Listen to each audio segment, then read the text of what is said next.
ایک طرف ہمارا دل غم زدہ بھی ہے، دوسری طرف مزدور کو مزدوری ملنے کے دن بھی آنے والے ہیں۔ آپ لوگوں نے مزدوری کی نا، اچھے عمل کیے، اچھے کام کیے، تلاوت قرآن پاک کی، نوافل ادا کیے، رب سے بخشش کے طلبگار آپ ہوئے ہیں، تو اب یہ جو آخری ایام جا رہے ہیں ان میں تو خاص نزول رحمت کا نزول ہوتا ہے، خاص رحمت ہوتی ہے، اور یہ پھر بہت جلد عیدی ملنے کا دن بھی، ایک تو بندوں سے عیدی لوگے نا جا کے، ایک رب عطا کرے گا وہ بھی ملنے والا ہے، وہ اجر بھی آپ کو ملنے والا ہے۔ تو پھر یہ نہ ہونا کہ آخری ایام جو کہ برکت کے لحاظ سے پچھلے سارے ایام سے بلند ہیں، کیونکہ اس کے اندر ایسی راتیں بھی ہیں، لیلۃ القدر بھی ہے، اور آپ اعتکاف بھی بیٹھے ہوئے ہیں، تو یہ آخری والے ایام میری نظر میں تو وہ پہلے جو ایام گزرے ہیں ان سے زیادہ افضل ہیں۔ حضور ان آخری ایام میں، ان آخری دنوں میں پچھلے دنوں سے زیادہ کمر بستہ ہو جایا کرتے تھے اور تر و تازہ ہو جایا کرتے تھے۔ تو اب آپ کی تر و تازگی مجھے نظر آئے، اور کھل کے پڑھے درود پاک، السلام والسلام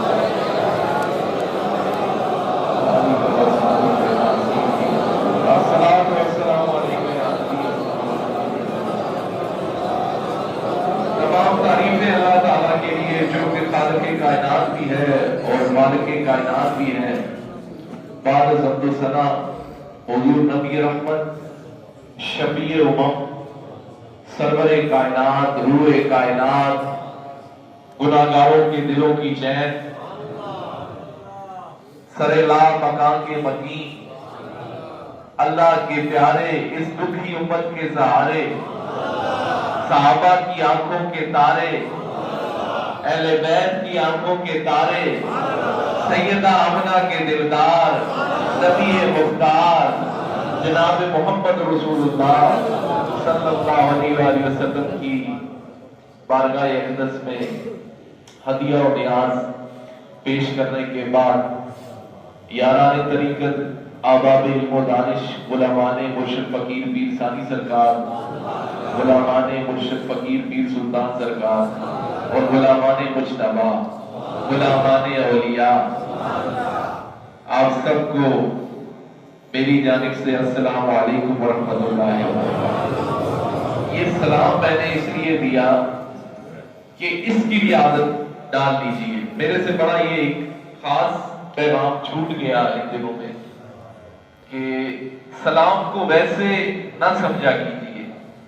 اگر آپ چاہتے ہیں نا کہ آپ کے رزق میں برکتیں ہوں تو پھر سلام میں پہل کر دیا کریں۔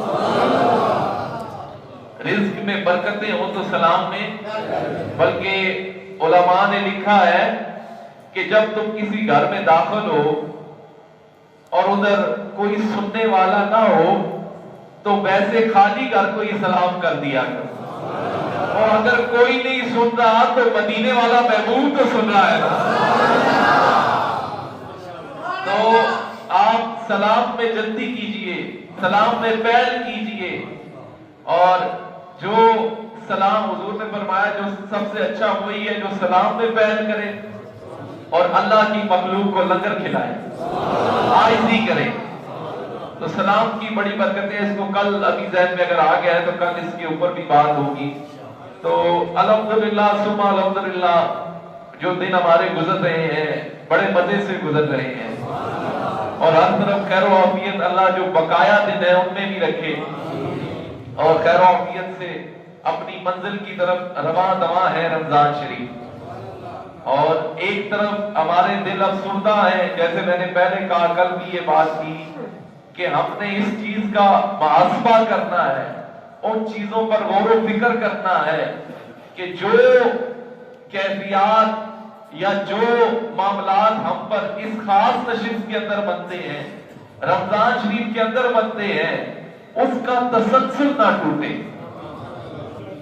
اللہ ہمیں یہ جو اعمال ہم کر رہے ہیں اس پر استقامت نصیب فرمائے۔ استقامت کا دوستو بڑا درجہ ہے، استقامت کا بولے کیا ہے؟ بہت بڑا درجہ ہے۔ حضور نے فرمایا وہ عمل جو تسلسل کے ساتھ ہو رب کو بڑا ہی پسند ہے، مطلب وہ استقامت کے ساتھ ہو، تسلسل کے ساتھ ہو، اور حضور نے فرمایا جو عمل کا تسلسل چھوڑ دے یہ محرومی کی علامت ہے۔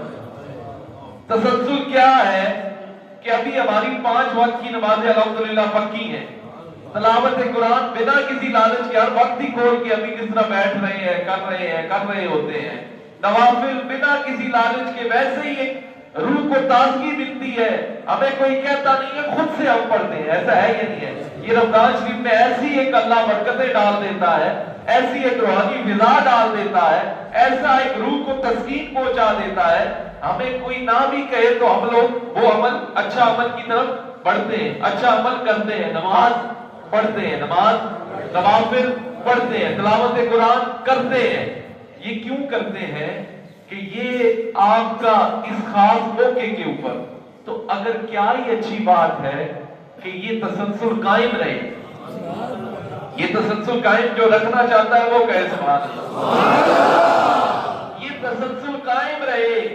جس طریقے سے ہم لوگ اس میں تر و تازہ ہوتے ہیں، رمضان شریف میں ہمارا نیکی کرنے کو دل کرتا ہے، اچھا اس بات پر بھی زندگی کے اوراق بھی دوڑایا کیجئے، یہ کیا وجہ ہے کہ صرف رمضان میں ہی ہم شکر بجا لائیں؟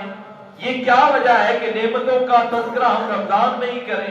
یہ کیا وجہ ہے کہ اللہ کا شکر ہم رمضان میں ہی کریں، غیر رمضان میں کیوں نہ کریں؟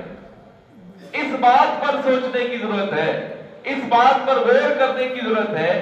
آیا کہ یہ روزہ آیا تھا، یہ کس لیے جو اتنی پریکٹس کی آپ لوگوں نے، آج 25واں دن ہے، کتنا دن ہے؟ 26 دن جو روزے رکھے ہیں، آیا کہ ابھی تک اس روزے کا مطلب سمجھ آیا ہے آپ کو؟ یہ روزہ، یہ پریکٹس کیوں کرائی رب العالمین نے؟ یہ روزہ کیوں رکھوایا جاتا ہے؟ اور روزہ اس لیے رکھوایا جاتا ہے کہ تمہیں نارمل دنوں میں، عام دنوں میں اس بات کا ادراک ہو، فہم ہو، اس بات پر تم اپنا تدبر کرو، غور کرو، فکر کرو کہ میں ساری حلال کردہ چیزیں جو اللہ کی تھی رمضان شریف میں ان سے دور رہا ہوں، ان کو قریب نہیں کیا، فقط میرے دل میں یہ تھا کہ اللہ دیکھ رہا ہے۔ ایسا ہی ہے نا، ہم کوئی چیز نہیں کھا لیں نا، ہمیں کیا ہے، بندہ دیکھے تو ہمیں اس سے کیا مطلب ہے؟ کوئی مطلب نہیں ہے، تنہائی میں تو بندے نہیں دیکھتے، اللہ دیکھتا ہے، وہاں کھا لیں۔ لیکن ان سب کے باوجود ہمارا کامل یقین، کامل ایمان اس بات پر ہوتا ہے، ہم ڈرتے ہیں کہ یار ہم نے یہ کام نہیں کرنا، بندے نہیں دیکھ رہے، اللہ تو دیکھ رہا ہے۔ تو اب آپ سے پوچھتا ہوں کہ اللہ صرف رمضان شریف نہیں دیکھتا ہے کیا؟ باقی دنوں میں نہیں دیکھتا؟ کیا ہی خوبصورت ہو یہ نبات، یہ اللہ پر یقین، اللہ پر کامل یقین، عام دنوں میں اللہ ہمیں نصیب فرمائے، عام دنوں میں۔ اور پھر یہ روزہ یہ بھی سکھاتا ہے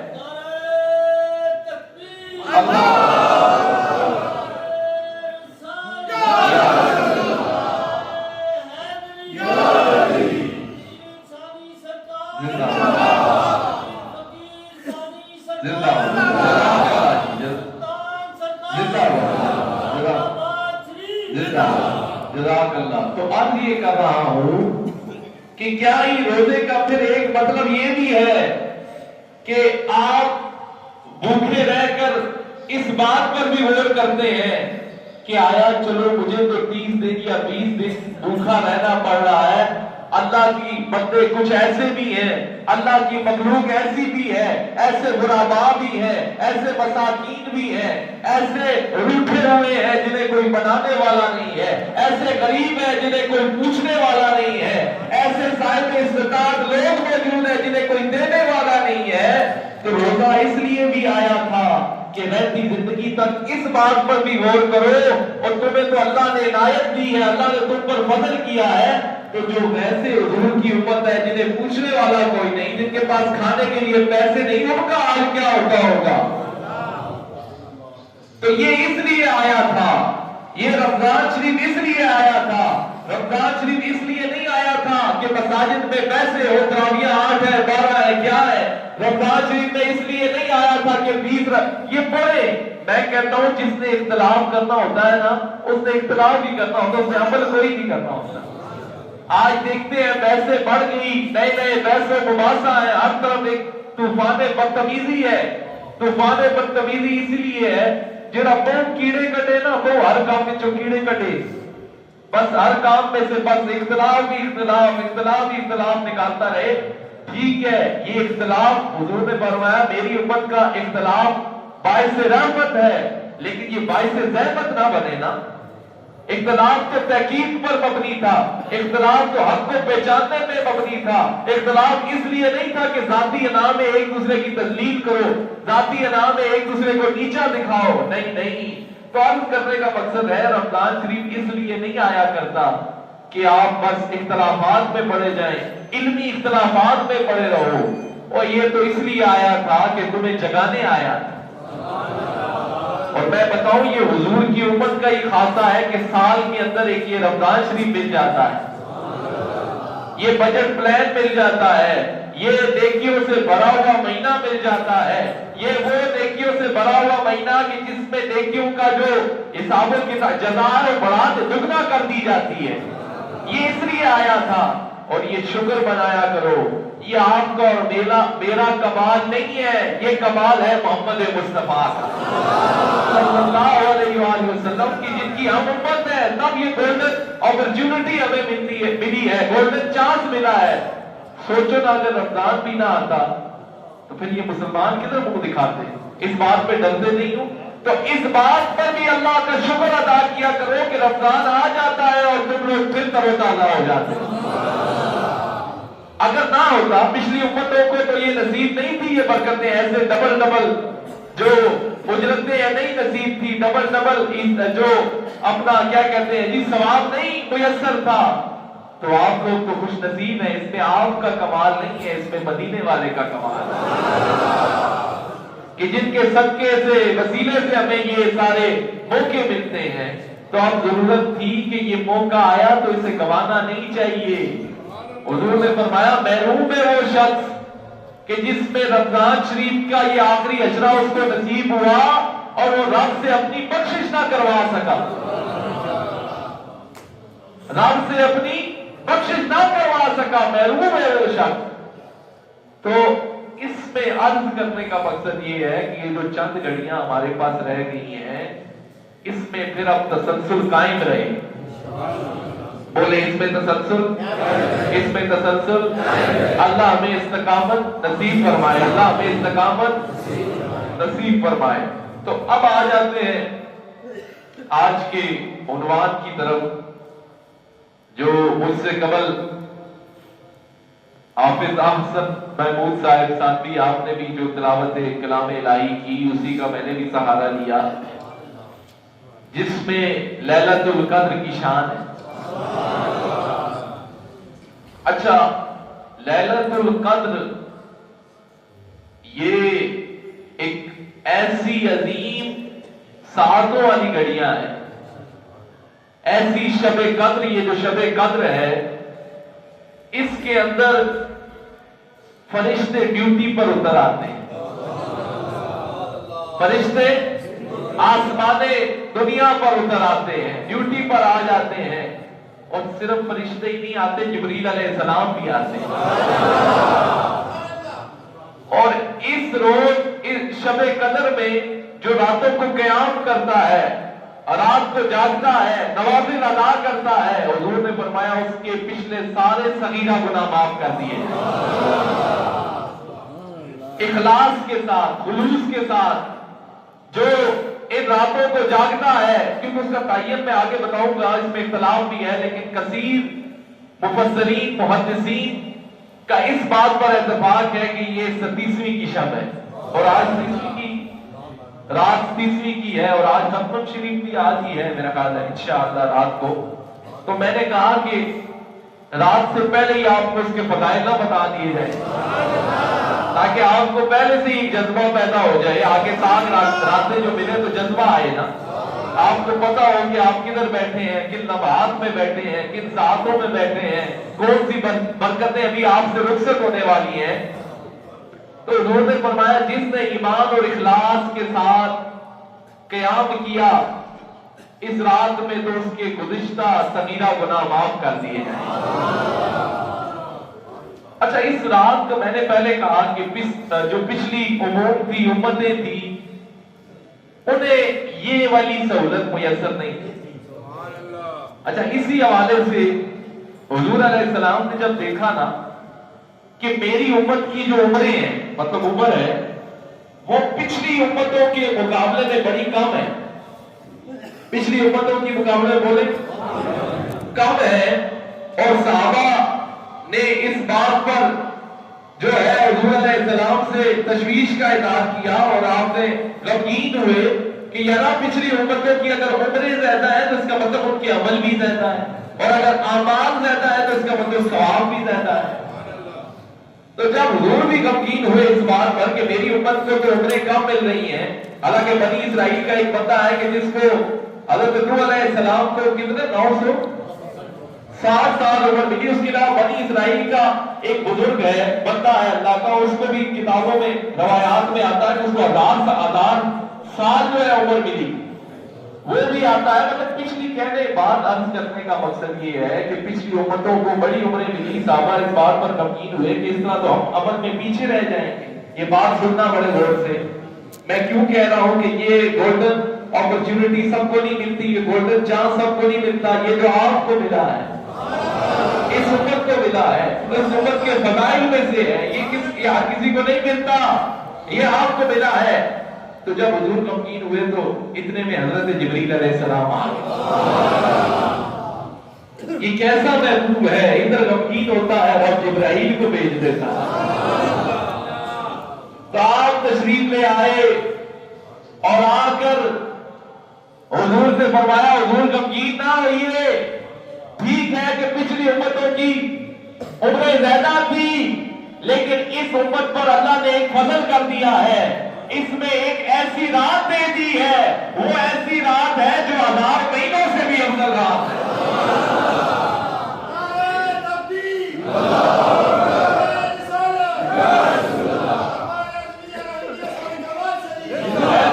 آپ فکر مند نہ ہو، اور پھر اس رات کو اگر کوئی عبادت کرے گا تو اس کو کتنی عبادات کا ثواب ملے گا؟ 83 سال اور 4 ماہ کی عبادتوں کا ثواب ملے گا. میں نے کیا کہا؟ کتنے سال؟ 83 سال اور 4 ماہ. اس سے زیادہ ہو سکتا ہے، اس سے کم نہیں ہو سکتا. اللہ جانے، اس کا رسول جانے.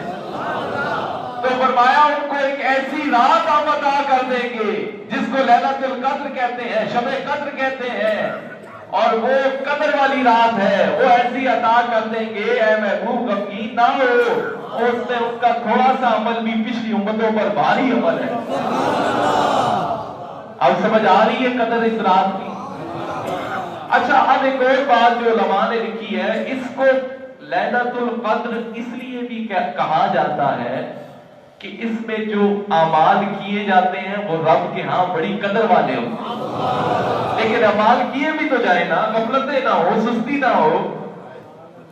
تو اللہ تعالیٰ آپ کو یہ اعمال پر عمل پیدا ہونے کی توفیق عطا فرمائے. تو عرض یہ کر رہا ہوں کہ یہ رات، اچھا ایک اور بات سن لیں. اب یہ شب قدر ہے یا لیلۃ القدر ہے، قدر کا لفظ آتا ہے. قدر کا مطلب تو آپ سب کو پتا ہے نا کہ کسی کی قدر کی جائے، احساس کیا جائے، اس موقع کو سمجھا جائے. جیسے آپ کو بھی میری قدر نہیں ہے لیکن قدر تو ہے نا. مطلب قدر ہے، کچھ تو بھی کر رہا ہوں، قدر کی جائے کہ میں اتنے آ رہا ہے، کوئی اتنے بڑا ہوتا ہے، کوئی ادھر بڑے ہوتا ہے، آنے بھی نہیں ہوتے، بلانا کیوں پہ رہے تو. یہ قدر ہے نا کہ آپ اس موقع کی قدر کو نہیں سمجھتے.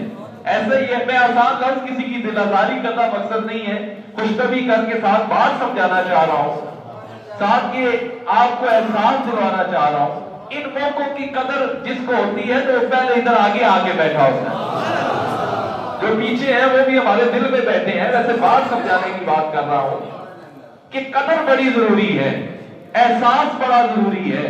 میں نے کہا کہ یہ اعمال رب کی بارگاہ میں قدر والے ہوتے ہیں، اس لیے اسے شب قدر کہا جاتا ہے. تو قدر کیوں ضروری ہے؟ دیکھیں، اگر کسی کی قدر کی جائے تو پھر آپ کو احساس ہوتا ہے، احساس ہوگا تو قدر ہوگی. اب میں ایک دن جو نہیں آیا تو قدر آئی ہے نہیں آئی ہے؟ جس آئی ہے وہ دسے آئی ہے. کیا تھا کہ یہ گھڑیاں اوجل ہو گئی، یہ برکات ایک دن ہم محروم ہو گئے، قدر آئی نا. اچھا، بہت زیادہ بندہ قریب رہے نا تو قدر مٹتی جاتی ہے. یہ فراق بڑا ضروری ہوتا ہے، یہ دوری بڑی ضروری ہوتی ہے. اور ہم بھی تو بچھڑ کر آئے ہیں نا رب سے. اس میں بڑے مزے کی بات مولانا روم، ابھی میں اس طرف نہیں آتا، وہ کیا ہی خوبصورت انہوں نے، پھر وہ ان کا عنوان تو عشق والا عنوان،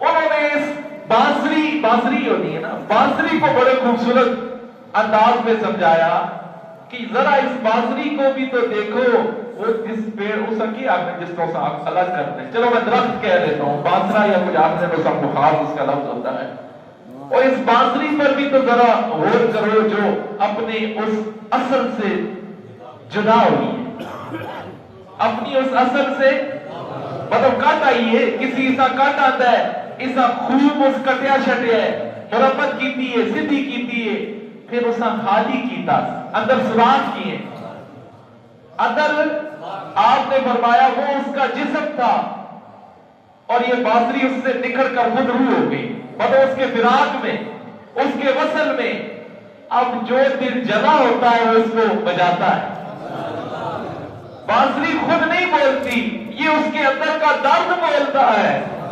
بھائی نہیں سمجھے، مولانا روم کو سمجھنا تو پھر صوفیوں اور عاشقوں کا کام ہے، تبھی میں اس طرف نہیں جا رہا، وہ شاہ صاحب سمجھ لیں جو میں کہہ رہا ہوں پیچھے، بخاری شاہ صاحب، اور وہ جدا ہوئی ہے، وہ اس سے ہٹی ہے، اسی طرح ہم لوگ بھی جدا ہوئے ہیں، ہماری روحیں وہاں ہوتی تھی، واصل حقیقی کے پاس ہوتی تھی، اس فراق میں ہم یہاں آئے ہوئے ہیں، اور یہاں ہمیں جو اندر سے ہمارے آوازیں آتی ہیں، یہ وہی کی آوازیں ہوتی ہیں، اور یہ وہی کی یہ فراق ہے، یہ جدائی ہے۔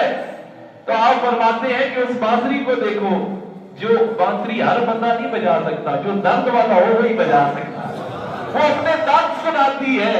آپ حقائق یہ بتاتے ہیں، بانسری کو تو جس نے بجایا ہے، وہ بانسری جو ہے، حقائق بانسری اپنے دل سے کیا کہتی ہے کہ مجھے تو کبھی محفلوں میں رلایا گیا ہے، اور مجھے تو کبھی درد مندوں میں رلایا گیا ہے، مجھے کبھی تنہائی میں رلایا گیا ہے، مجھے کبھی محفلوں میں رلایا گیا ہے۔ وہ اپنا درد سناتی ہے کہ تم نے مجھے اپنے حقیقی جگہ سے جدا کیا ہے، مجھے واپس لے کے جاؤ۔ تو ہم بھی جو ہیں، جب عالم ارواح میں تھے، دیکھیں یہاں پر میں نے ایک بات پڑھی، مجھے بڑی اچھی لگی کہ بھائی کسی نے عاشق نے ایک بات کی کہ جو روح عالم ارواح میں حضور کے ذکر پر خوش ہوا کرتی تھی، اس کی تازگی لیا کرتی تھی، تو زمین میں آ کر بھی بڑی خوش ہوتی ہے جب حضور کا ذکر ہوتا ہے۔ حضور کے ذکر کو عام نہ سمجھا کرو، یہ تم لوگ چنے ہوئے ہو، وہاں پر بھی تم لوگوں کے دلوں میں جو عالم ارواح میں تمہاری روحیں تھی، وہاں بھی یہ فیض عام تھا۔ اچھا ایک اور بڑا مزے کی بات دیکھیں، جدائی کا مزہ اس سے کوئی پوچھے کہ جس کا کوئی محبوب ہو، جس کا کوئی معبود ہو، جس کا کوئی شیطان کا معبود تو تھا لیکن محبوب کوئی نہیں تھا، شیطان کا معبود تو تھا لیکن محبوب کوئی نہیں تھا۔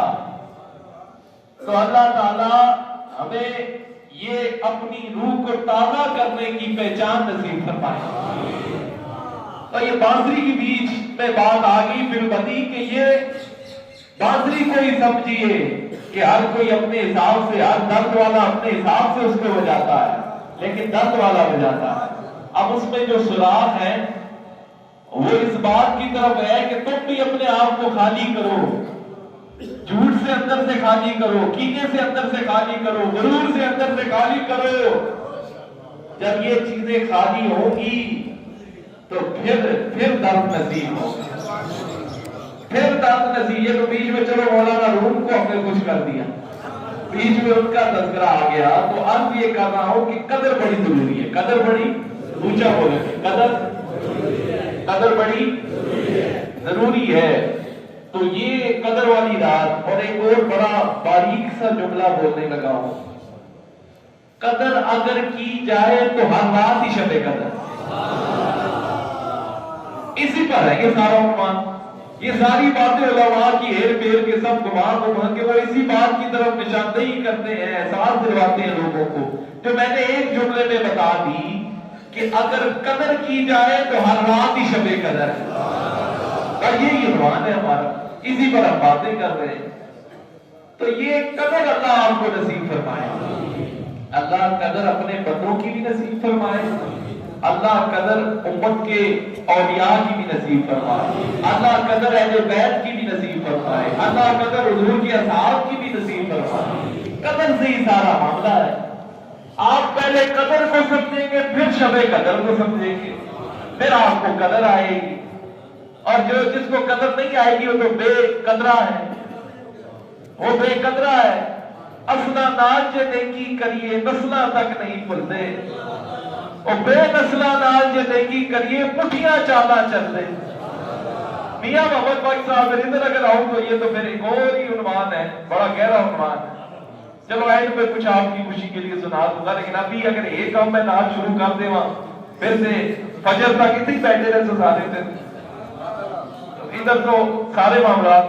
عرض یہ کر رہا ہوں کہ قدر کی ضرورت ہے۔ بولیں کس کی ضرورت ہے؟ ہمیں قدر کہاں ہے؟ اگر ہمیں قدر ہو تو ہمارا ایک لمحہ اللہ کی یاد سے غافل نہ ہو۔ جو دم غافل تے مرشد ای سبق پڑھایا ہو۔ آپ کی ہر لمحے کی قدر کیجئے۔ کیا آپ دنیا میں آئے ہیں آپ بے مقصد آپ کو پیدا کر دیا گیا ہے؟ نہیں نا، مقصد ہے نا۔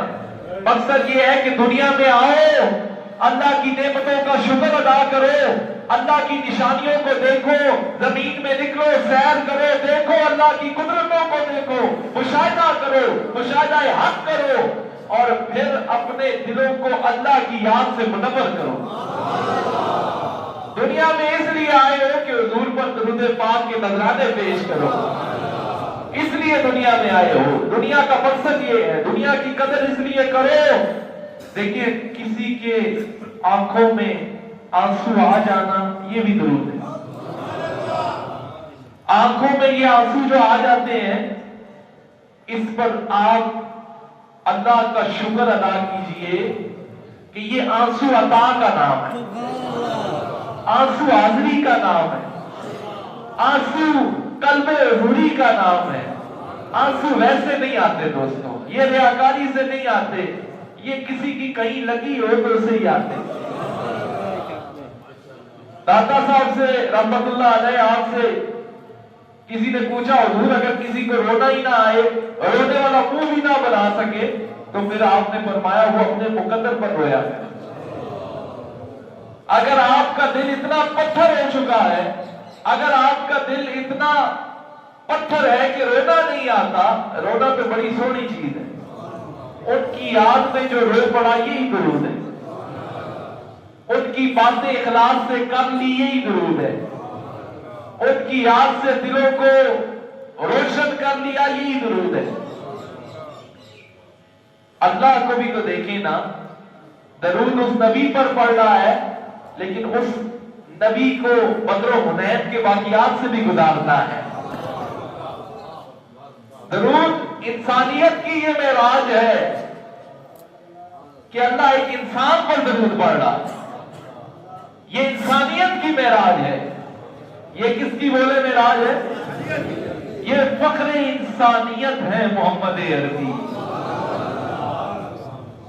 تو اب یہ کر رہا ہوں کہ کسی کی آنکھوں میں آنسو آ جانا، دل نرم، چلو آنسو نہ بھی آئے، دل نرم ہو جانا اور مشاہدہ حق اس کو ہو جانا، اس کی باطنی تسکین ہو جانا، وہ اسی بات پر خوش ہو جایا کرے کہ وہ اس بارگاہ میں اس کی حاضری ہوگی، وہ حضوری والی محفل میں بیٹھا ہوا ہے، ویسے تنہائی میں آئے وہ حضوری میں ہے، وہ رب کے قرب میں ہے، جس کو ایک آنسو آئے یا چلو وہ ہی بڑھا کے دے، اللہ کے دلوں کا حال جانتا ہے۔ اچھا ایک آنسو سے میں نے چلے یہ بات شیئر بھی کر دیتا ہوں، ویسے میں ایسی باتیں شیئر نہیں کرتا کیونکہ ادھر سے فضل کم ہو جاتا ہے، پھر کچھ خواص کی باتیں ہوتی ہیں وہ شیئر، چلے اب آپ کا دل بنا ہے تو شیئر کرنا کچھ۔ آنسوؤں سے بات ایک میرے ذہن میں آ گئی، میں حضور کی بات کر رہا ہوں، رب العالمین کی بات کر رہا ہوں، اب بات سناتا ہوں حضور کے در کی اور رب العالمین کے در کی۔ اب یہ باتیں شیئر نہیں کرتے، چلو آج موڈ بن گیا تو چلو شیئر کا ہی چھوڑ دیں، شیئر بھی نہیں اس لیے کرتے کہ پھر اس کا فضل کم ہو جاتا ہے۔ پھر اس کی رحمتیں کم ہو جاتی ہیں. جنا نہیں دیکھیا وہ کرن گلا، پھر جنا دیکھیا وہ بولتے نہیں، جنہیں بہرم راز حقیقت دے اور راز دل کدے کھود دے نہیں. لیکن چلو تھوڑا بہت بولتا ہوں. میں نے آنسوؤں کی اگر بات کی تو اگر آپ نے نوٹ کیا ہے عمرہ شریف پہ آپ لوگوں میں سے کتنے گئے ہاتھ اٹھائیں؟ سبحان اللہ. اور جو نہیں گئے اللہ اس رمضان کے صدقے آپ کو لے جائے. یا حج پر گئے ہیں، کعبۃ اللہ کا طواف کیا ہے، حضور کے روزے کی حاضری کی ہے. اچھا میں اپنا یہ کوئی کسی کی بات نہیں کر رہا، اپنا ایکسپیرینس شو کر رہا ہوں. اور یہ کسی کو پسند آئے تو رکھ لینا، نہ پسند آئے تو کوئی بات نہیں ہے، فتوے نہ لائیو. ویسے ایک بات کر رہا ہوں، اب یہ کر رہا ہوں کہ میں نے آنسوؤں کی بات کی. میں نے اس بات پر غور کیا ہے کہ جب بندہ حضور کی بارگاہ میں ہوتا ہے نا، یا حضور کی جالیوں کے قریب ہوتا ہے، یا حضور کی مسجد نبوی میں تشریف فرما ہوتا ہے، وہاں رونا بڑی آسانی سے آ جاتا ہے. ایسا ہے یا نہیں ہے؟ میں بڑی گارنٹی سے کہہ رہا ہوں. میں نے اس بات کا مشاہدہ کیا ہے، کعبۃ اللہ کے جب طواف ہو رہے ہوتے ہیں تو اکثریت کو رونا نہیں آتا. یہ لکھ لو میری بات. وہاں پر رونا منہ بنایا ہوا ہوتا ہے، لوگوں نے بہت کوشش کر رہے ہوتے ہیں. ہم نے بھی کوشش کی تھی، لیکن میں نے جب کوشش کی تو رونا نہیں آیا. ہمیں بھی حاضریاں مشائخ کی میت میں نصیب ہوئی ہیں. حضور کے واسطے اور وسیلے کی بات کر رہا ہوں. میں نے مطلب جو وہاں پر دعائیں کی جاتی ہیں، اللہ سے مناجات کی جاتی ہیں، میں وہی کرتا رہا، رونے کی کوشش کی، رونا نہیں آیا. ارد گرد بھی دیکھیں گے تو یہ مشاہدہ کیجیے گا جب جائیں گے. اکثریت صرف منہ تو بناتی ہے، آنسو آپ نہیں دیکھ پائیں گے. اس کے ارد گرد غلاف کعبہ کے ارد گرد، کعبۃ اللہ کے ارد گرد طواف کے دوران آپ دیکھیں گے نہیں آئے گی. میں نے اسی طریقے سے دعائیں کی، مناجات کی، رونا نہیں آیا. تو میں نے کہا چلو اس طرح رونا نہیں آ رہا، اب دعائیں کرنے سے پہلے ایک مرتبہ درود پڑھوں گا، پھر دعائیں کروں گا، تو پھر ایسا رونا آیا. پہلے درود شریف پڑھا، پھر دعائیں کی، تو پھر ایسے رونا آیا. میں یہ بتا رہا ہوں کہ ادھر مسجد نبوی شریف میں اپنائیت ہے، یہاں رحمت ہے. رب کا جو گھر ہے تو ادھر کیڑا پر مارے، وہاں پر اس کی جلالت ایسی ہے. اللہ آپ کو لے کے جائے کعبۃ اللہ پر پہلی نظر جب پڑتی ہے اور رونا تو بھول ہی جاتا ہے. رونا کدھر سے آئے؟ اس کی اتنی حیبت ہے، اتنی جلالت ہے رب کے گھر کی. وہاں رونا کس کو آتا ہے؟ لیکن اگر وہاں بھی رونا چاہتے ہو تو پہلے حضور کے خیال کو لے آیا کرو، رونا آسان ہو جائے. تو مجھے یہاں پر رحمت محسوس ہوئی مسجد نبوی میں کہ یہاں رونا آسان ہے. رب کا گھر، اس کی جلالت ہے، وہ قہار ہے، وہ جبار ہے. اسے رونا پہ آنا بھی بڑا مشکل ہے، مقدرہ آ گیا رونا آنا ہے. میں یہ صحیح بات بتا رہا ہوں، بھول جائیں گے وہاں رونا جا کے. اس کی حیبت اتنی ہوتی ہے، جلالت اتنی ہوتی ہے، رب کے گھر کی نورانیت اتنی ہوتی ہے کہ بندہ رونا بھی بھول جاتا ہے. ہاں اگر اس بارگاہ میں بھی رونا چاہتے ہو تو حضور کا خیال لے آنا، رونا تو ایسے آ جائے گا. یہ میں نے کہا بیچ میں اتفاقاً بات آ گئی ہے تو یہ کلیہ آپ کو دے دیا جائے. تو یہاں حضور کے روزے میں اپنائیت ہے، یہاں پر رحمتوں کو بندہ قریب محسوس کرتا ہے. یہاں پر رونا بڑی آسانی سے آ جاتا ہے. وہاں پر جلالت ہے. وہاں اگر یہاں سے میری بات سے ایک اور بات بھی لے جاؤ، ادھر اگر رونا چاہتے ہو، ادھر اگر اپنے آپ کو عاجز دکھانا چاہتے ہو تو پہلے درود پڑھو محمد عربی پر، حضور کی باتیں کرو.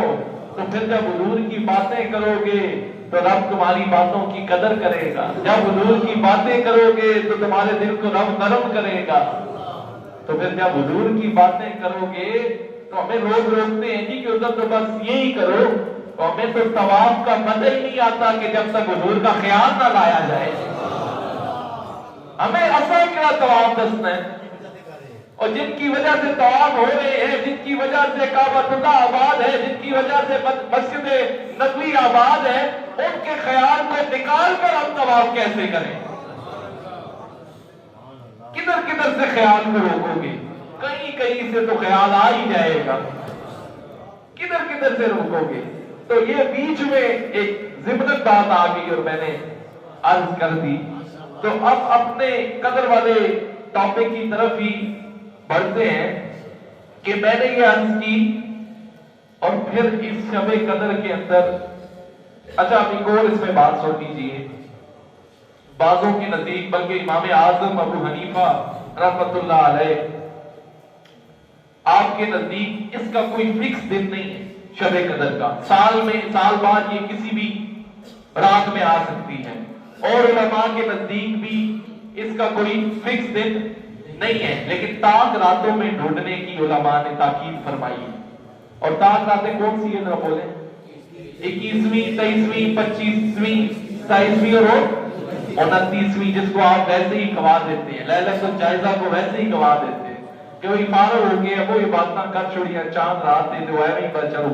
اور وہی تو اجرت ہے اس پر جو آخری دن ہوں گے اس پر پھر میں گفتگو کروں گا، اس طرف نہیں جاتا. وہی تو تھا اصل دن جس کو گوا دیا.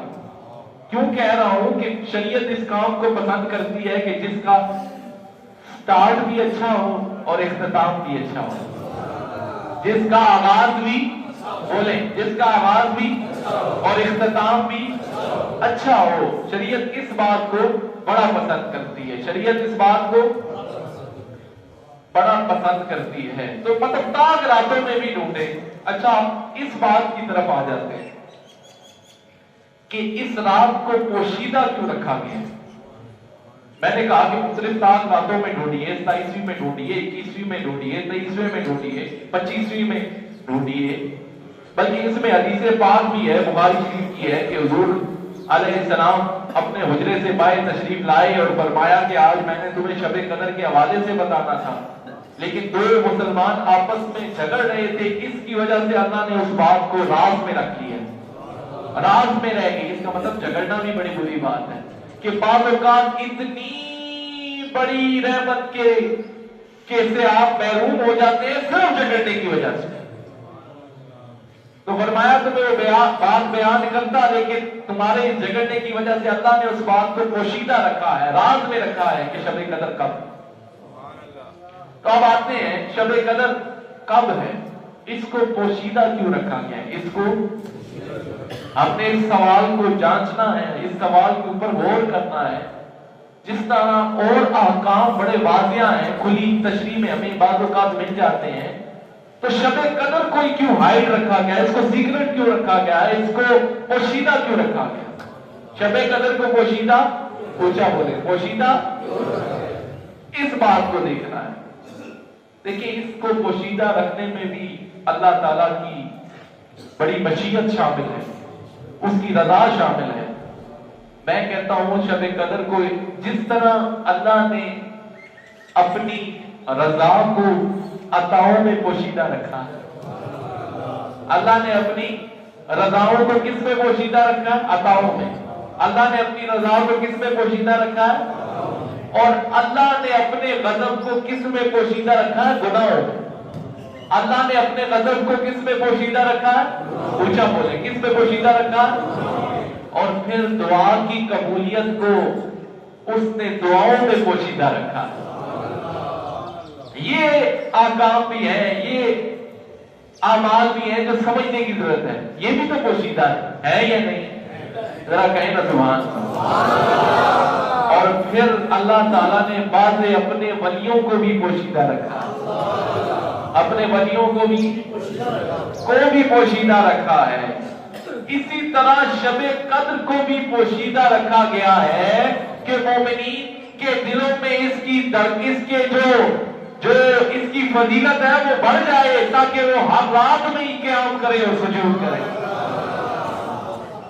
میں کہتا ہوں اتنا مزہ نہیں آتا تھا کہ اگر ہمیں اسپیسیفائی کر کے بتا دیا جاتا ایکوریٹلی کہ یہی رات ہے. اس میں زیادہ مزہ ہے کہ ہر رات ہی بندہ شب قدر سمجھے، ہر تاک رات کو ہی شب قدر سمجھے، اس کی تلاش میں گزار دے. تو اس کو اللہ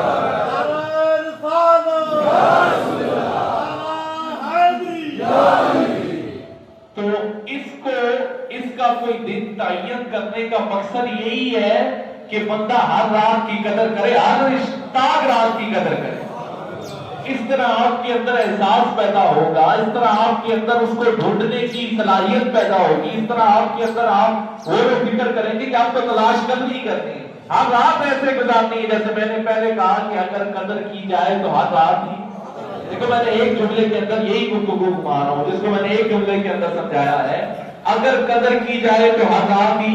یہ عام راتیں بھی شب قدر ہے، عام راتیں بھی قدر والی ہیں، اگر قدر کی جائے تو تب قدر والی ہیں۔ اور بے قدرے تو بڑے بڑے معاملات کو گوا دیتے ہیں، وقت کے پیغمبر کو نہیں سمجھنے دیتے، نہ قدر کرتے۔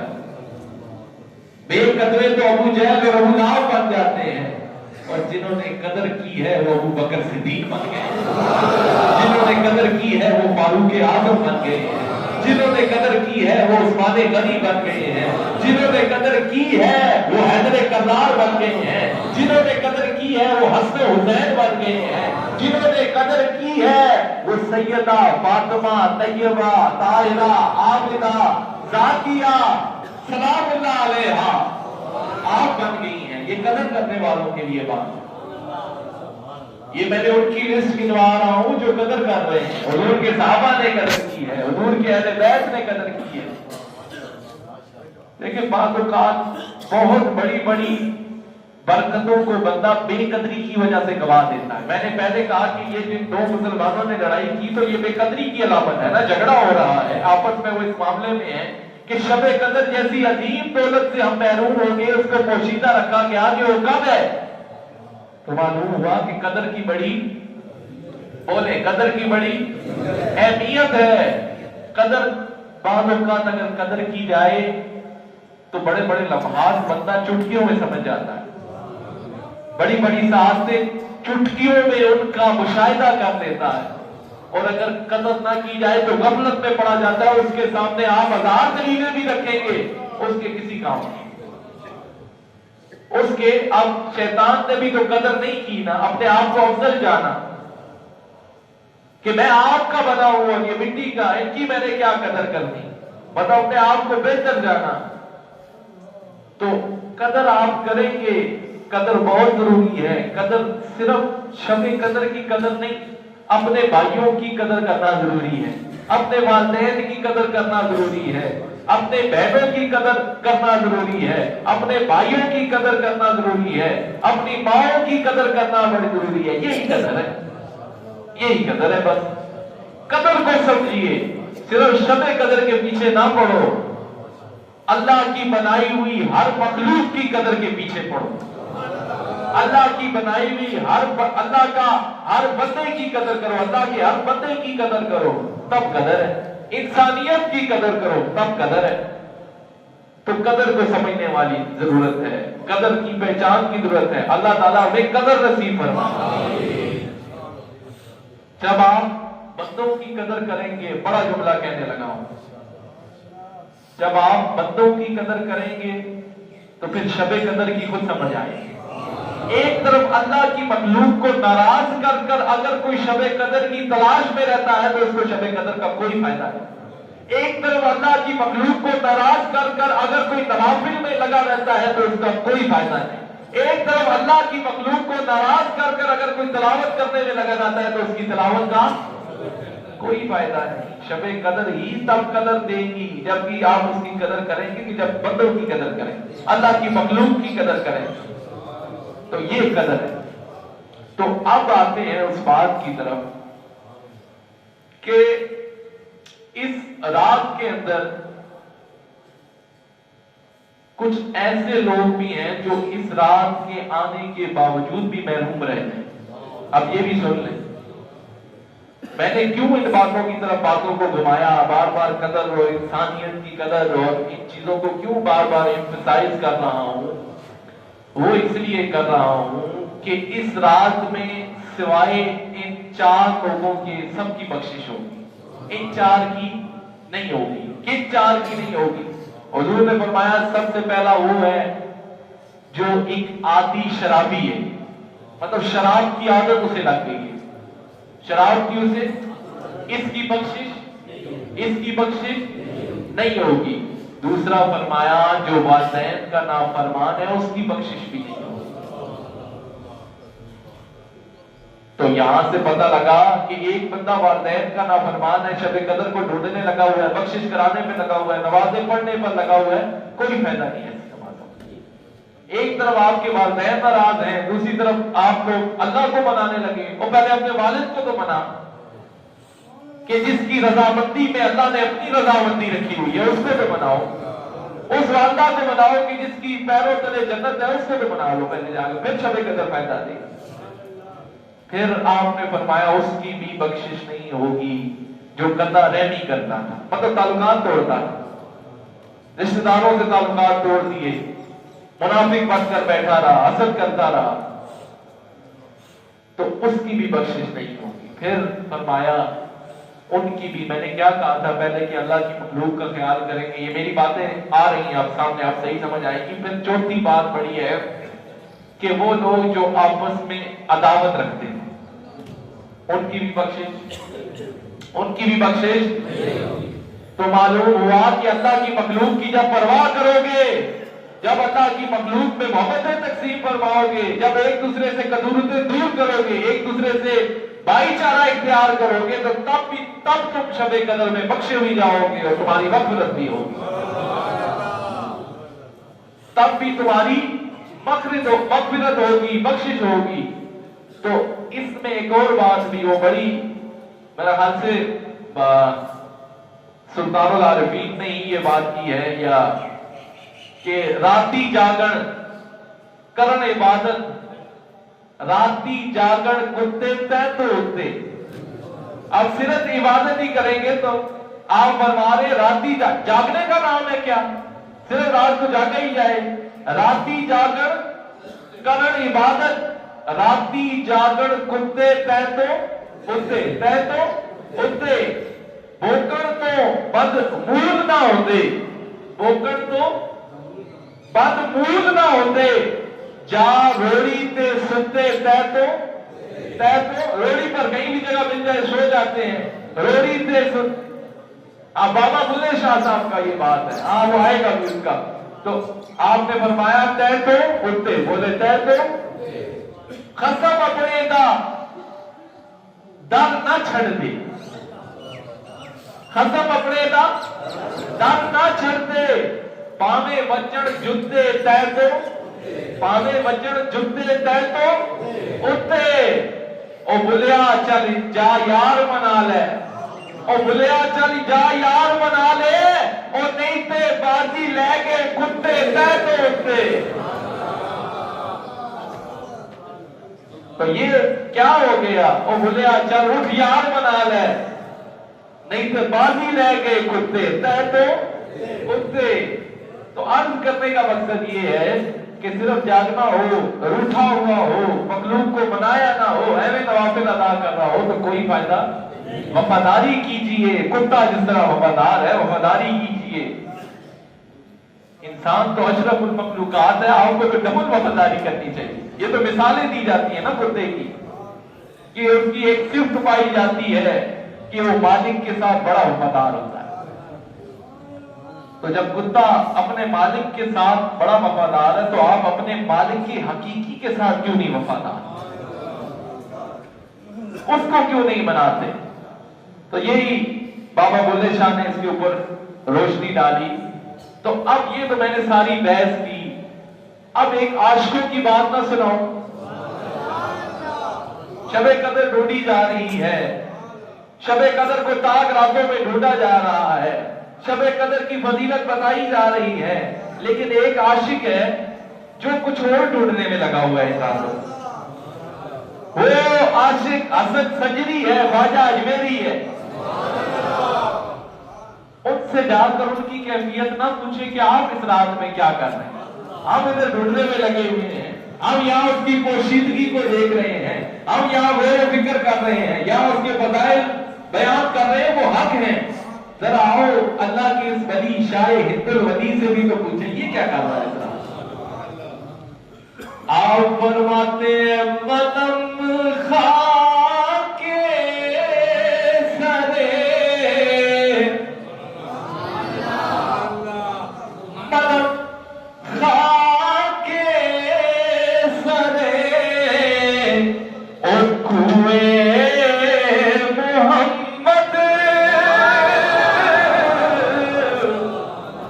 بھائی ذوق ہے تو ذرا کہے نا سبحان اللہ. میں نے کہا اور زیادہ کیا ہے. منم خاک سرے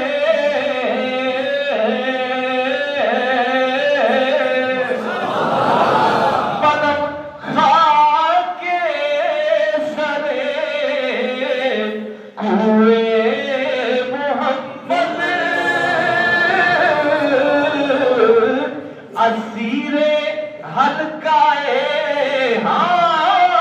اسیر حلقائے محمد. حضور آپ کے در کی خاک میرے سر پر پڑے. اب زمانہ جو ہے وہ لیلۃ القدر کو ڈھونڈ رہا ہے. آپ کیا فرماتے ہیں؟ او زمانہ در خیالے لیلۃ القدر زمانہ در خیال لیلۃ القدر حسن در بند گیسوئے محمد. یا رسول اللہ زمانہ لیلۃ القدر کی تلاش میں ہے پر حسن در بند گیسوئے محمد. یہ حسن سجری آپ کی زلفوں میں کھویا ہوا ہے. یہاں زمانہ لیلۃ القدر کی تلاش میں ہے اور یہ آپ کی زلفوں کا اسیر ہو گیا ہے. یہ آپ کی زلفوں میں تلاش کر رہا ہے. تو ایک عاشق بھی ہوا کرتے ہیں کہ زمانہ ادھر اس خیال میں ہوتا ہے اور کچھ عاشق حضور کے ساتھ جڑے ہوتے ہیں. کچھ عاشق بولے کس کے ساتھ اس رات میں بھی ادکار والے دل یار والے. تو لوگ تو کچھ عاشق تو اس طرح بھی ہوتے ہیں جو ان باتوں کو ڈھونڈ رہے ہوتے ہیں. تو یہ بات ضمناً بیچ میں آ گئی تو میں نے کہا آپ کو سنا دی جائے. تو اب آ جاتے ہیں. ٹائم کیا ہوا ہے؟ 10 منٹ ہو. اچھا جی ٹھیک ہے جی جاری رکھنا. 4 بجے تک.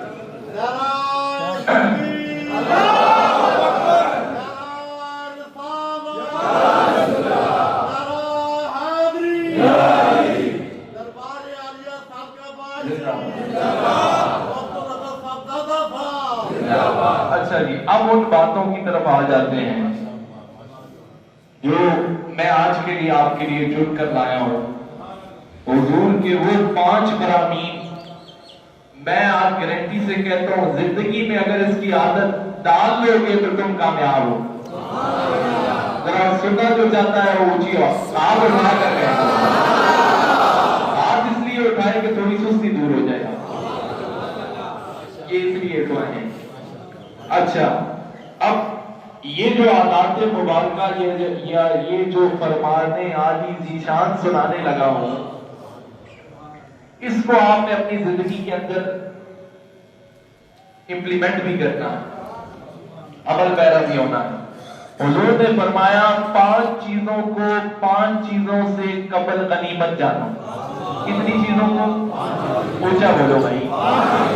کرنا کیا ہے کہ 5 چیزوں کو 5 چیزوں سے پہلے مطلب قبل غنیمت جانا ہے کہ جب تک آپ کے پاس ہے اس کو بولے اس کو اچھا اس کو ٹائم مینجمنٹ بھی کہتے ہیں. پہلے یہ بات سن لیں کہ ٹائم مینج کیسے کرنا ہے. آج اس کے اوپر بڑی ریسرچ ہو رہی ہے, آرٹیکلز لکھے جا رہے ہیں, پورے سبجیکٹس پڑھائے جا رہے ہیں کہ how to manage the time, کہ ٹائم کو مینج کیسے کیا جائے. کیونکہ میں آپ کی سطح پر آ کر گفتگو کرتا ہوں. اگر یہ یونیورسٹی اور کالجز کے لوگ ہوتے تو انہیں میں کاش سمجھاتا کہ ٹائم مینجمنٹ جو آج جگہ جگہ آرٹیکل اور ریسرچ اٹھا کے گھومتے ہو تم تو آج کی ریسرچ کی بنا پر بات کر رہے ہو. محمد عربی نے کئی سال پہلے ہی بتا دیا. آج گھوڑے پہ لگنے کے یہ اوقات کی پابندی کیسے کی جائے, ٹائم ٹیبل کو فکس کیسے کیا جائے, دن کیسے گزارا جائے. لیکن میں تو آپ کی مینٹیلٹی کے حساب پر آ کر اور اس طرح گفتگو کرتا ہوں.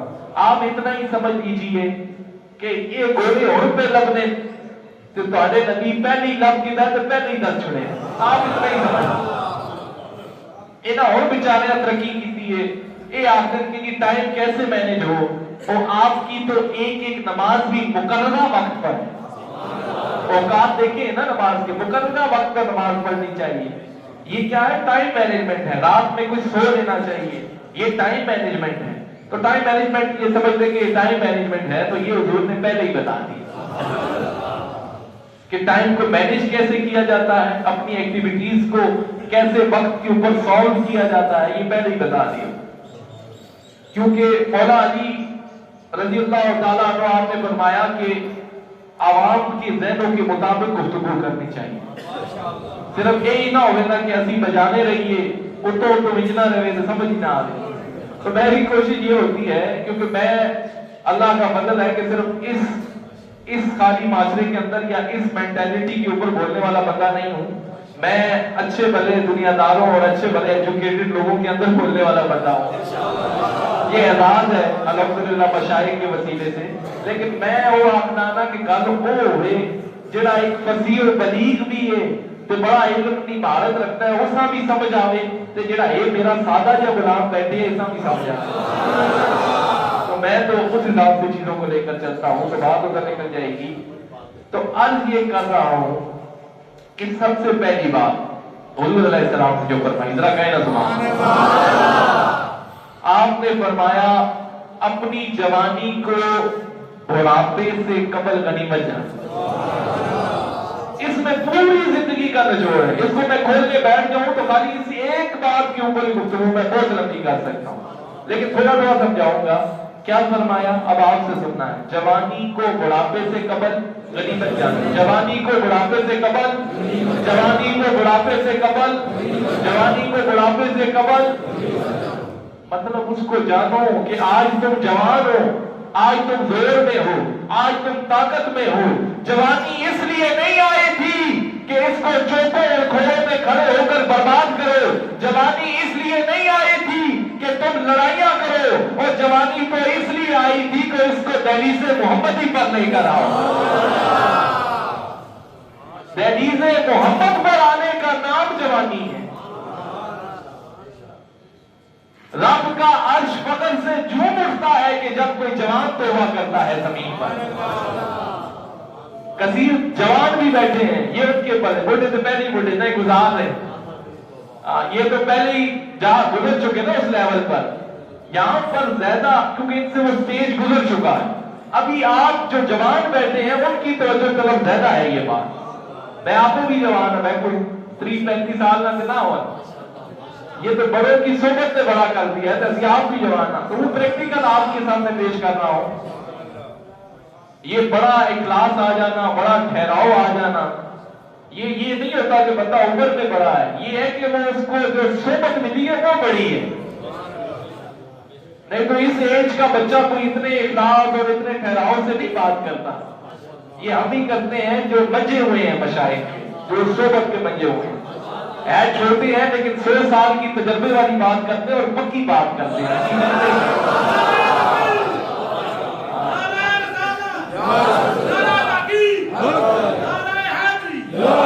تو عرض یہ کر رہا ہوں کہ اپنی جوانی کو چوکوں میں، اپنی جوانی کو گیمز کھیلنے میں، اپنی جوانی کو فیس بک پہ سکرول کرنے میں کرو.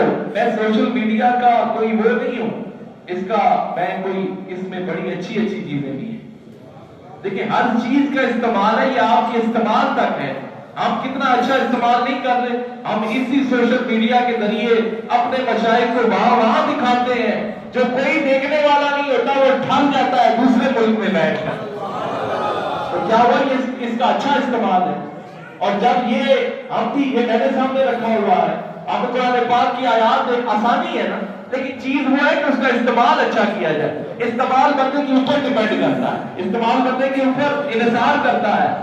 ہر بندہ اپنی جنت بھی ساتھ لے کے گھوم رہا ہے، ہر بندہ اپنی جہنم بھی ساتھ لے کے گھوم رہا ہے. اللہ نے اختیار دیا ہوا ہے، اگر اچھے کام کرو گے تو یہی تمہاری جنت ہے، اور اگر برے کام کرو گے تو یہی تمہارے لیے جہنم بنا دی جائے گی. ہر بندہ اپنے ساتھ جنت بھی لے کے گھوم رہا ہے اور جہنم بھی لے، یہ اس کے امان ہے. تو نوجوانوں کو چاہیے کہ وہ اپنی جوانی کو صرف کریں حضور کی فرامین پڑھنے پر. جوانوں کو چاہیے کہ اپنی جوانی کو طاقت دکھانے کے لیے استعمال نہ کریں، اور کسی اپنے مقابلے میں کمزور کو گرانے کے لیے جوانی صرف نہ کریں، جوانی دہلیز محبت پر صرف کریں، جوانی غلامی مصطفیٰ میں صرف کریں۔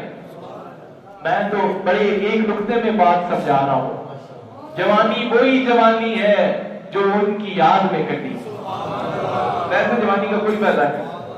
غیر مسلم نان مسلم وہ بھی جوان گزرتے ہیں، مسلمانوں اور غیر مسلمانوں میں فرق تو نظر آنا چاہیے، ان کی جوانی میں اور آپ کی جوانی میں فرق نظر آنا چاہیے۔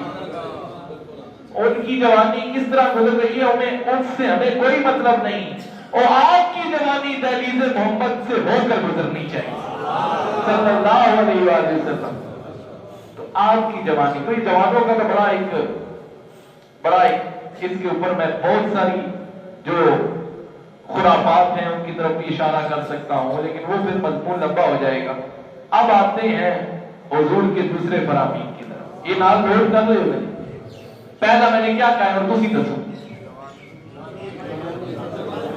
ہاں میں بول دیتا ہوں، جوانی کو جو ہے اپنی جوانی کو بڑھاپے سے قبل غنیمت سمجھو، اپنی جوانی کو بڑھاپے سے قبل، جو جوان ہے اپنی جوانی کو بڑھاپے سے قبل، اپنی جوانی کو بڑھاپے سے قبل۔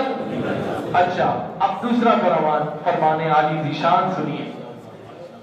پھر حضور نے فرمایا کہ اپنی صحت کو بیماری سے قبل غنیمت سمجھو، اپنی صحت کو بیماری سے قبل، اپنی صحت کو بیماری سے قبل۔ اچھا کیوں غنیمت سمجھو؟ کہ آج آپ تندرست ہیں، آج آپ کے سارے اعضاء کام کرتے ہیں، آج آپ میں وہ پاور موجود ہے، طاقت موجود ہے۔ یہ تو ان سے پوچھے نا کوئی کہ جو بیچارے بیٹھ کر بھی نماز نہیں پڑھ سکتے، لیٹ کر بھی نماز نہیں پڑھ سکتے، یا زیادہ تر وہ بیٹھ کر نماز پڑھتے ہیں، کھڑے نہیں ہو سکتے کہ طبیعت ٹھیک نہیں ہے، طاقت نہیں ہے۔ تو یہ انہوں نے پہلے ہی اشارہ دے دیا کہ بعد میں کوئی بہانے نہ بنائے، اگر کوئی صحت والے وقت کے اوپر میرا فرمان سن رہا ہے تو پہلے ہی تیار ہو جائے۔ یہی ٹائم مینجمنٹ ہے، اور یہی ہے کہ اپنے جو چیز آپ کو ملی ہوئی ہے اس کی قدر کی جائے اور وقت پر اس کا استعمال کیا جائے۔ جو چیز آپ کو ملی ہوئی ہے اس کی دیکھیں قدر بھی گھما رہا ہوں، میں شب قدر سے شروع کیا تھا، قدریں بتائی جا رہا ہوں۔ جو چیز آپ کو ملی ہوئی ہے وقت پر اس کی قدر کی جائے۔ صحت تو ایک مقررہ وقت تک ملی ہے تو اس کی قدر کی جائے، اور وہ صحت ملی ہوئی ہے تو جب تک آپ صحت ہیں، جب تک آپ صحت مند ہیں تو آپ لمبی لمبی نمازیں پڑھ سکتے ہیں۔ جب تک آپ صحت مند ہیں تو آپ بنا کسی عذر کے آپ کام کر سکتے ہیں۔ جب تک آپ صحت مند ہیں، بڑھاپے میں نہیں کہ آپ تندرست ہیں تو بیٹھ کے قرآن پاک کی تلاوت بھی کر سکتے ہیں۔ صحت سے ہے نا ساری باتیں، صحت نہیں تو کچھ بھی نہیں۔ صحت جب تک آپ کی ہے تو اسی لیے حضور نے فرمایا کہ اپنی جو کیا کہتے ہیں صحت ہے اس کو بیماری سے قبل، بیماری سے قبل۔ یہ بات جس کو سمجھ آ گئی ہو کہنا سبحان اللہ۔ اچھا پھر اگلی بات سنیے کہ تیسرا فرمانے عالی ذیشان حضور علیہ السلام، تیسرا آپ نے فرمایا کہ مالداری کے دور کو غربت والے دور سے پہلے غنیمت سمجھو۔ تو آج تمہارے پاس مال ہے، آج تمہارے پاس طاقت والے ہو، مال ہے تمہارے پاس، اس مال کو فضول کاموں میں نہ اڑاؤ بلکہ رب کی رضا میں راضی ہو اور اس کی راہ میں خرچ کرو۔ آج مال ہے تو رب کی راہ میں خرچ کرو۔ تو فرمایا کہ پھر تمہیں جب غربت آ جائے گی، کیونکہ تو اللہ کے ہاتھ میں ہے، دیکھا نہیں ہے کل کے بادشاہ اگلے دن غلام بنے پھرتے، کل کا بادشاہ اگلے دن روڈوں پہ آیا پھرتا ہے، وزیر اعظم ہی تک کے کل اقتدار وچ ہونے پھر اگلے دن روڈے وچ ہونے، جب اتنے بہ رہے تھے کسی کا کوئی نہیں سمجھتے۔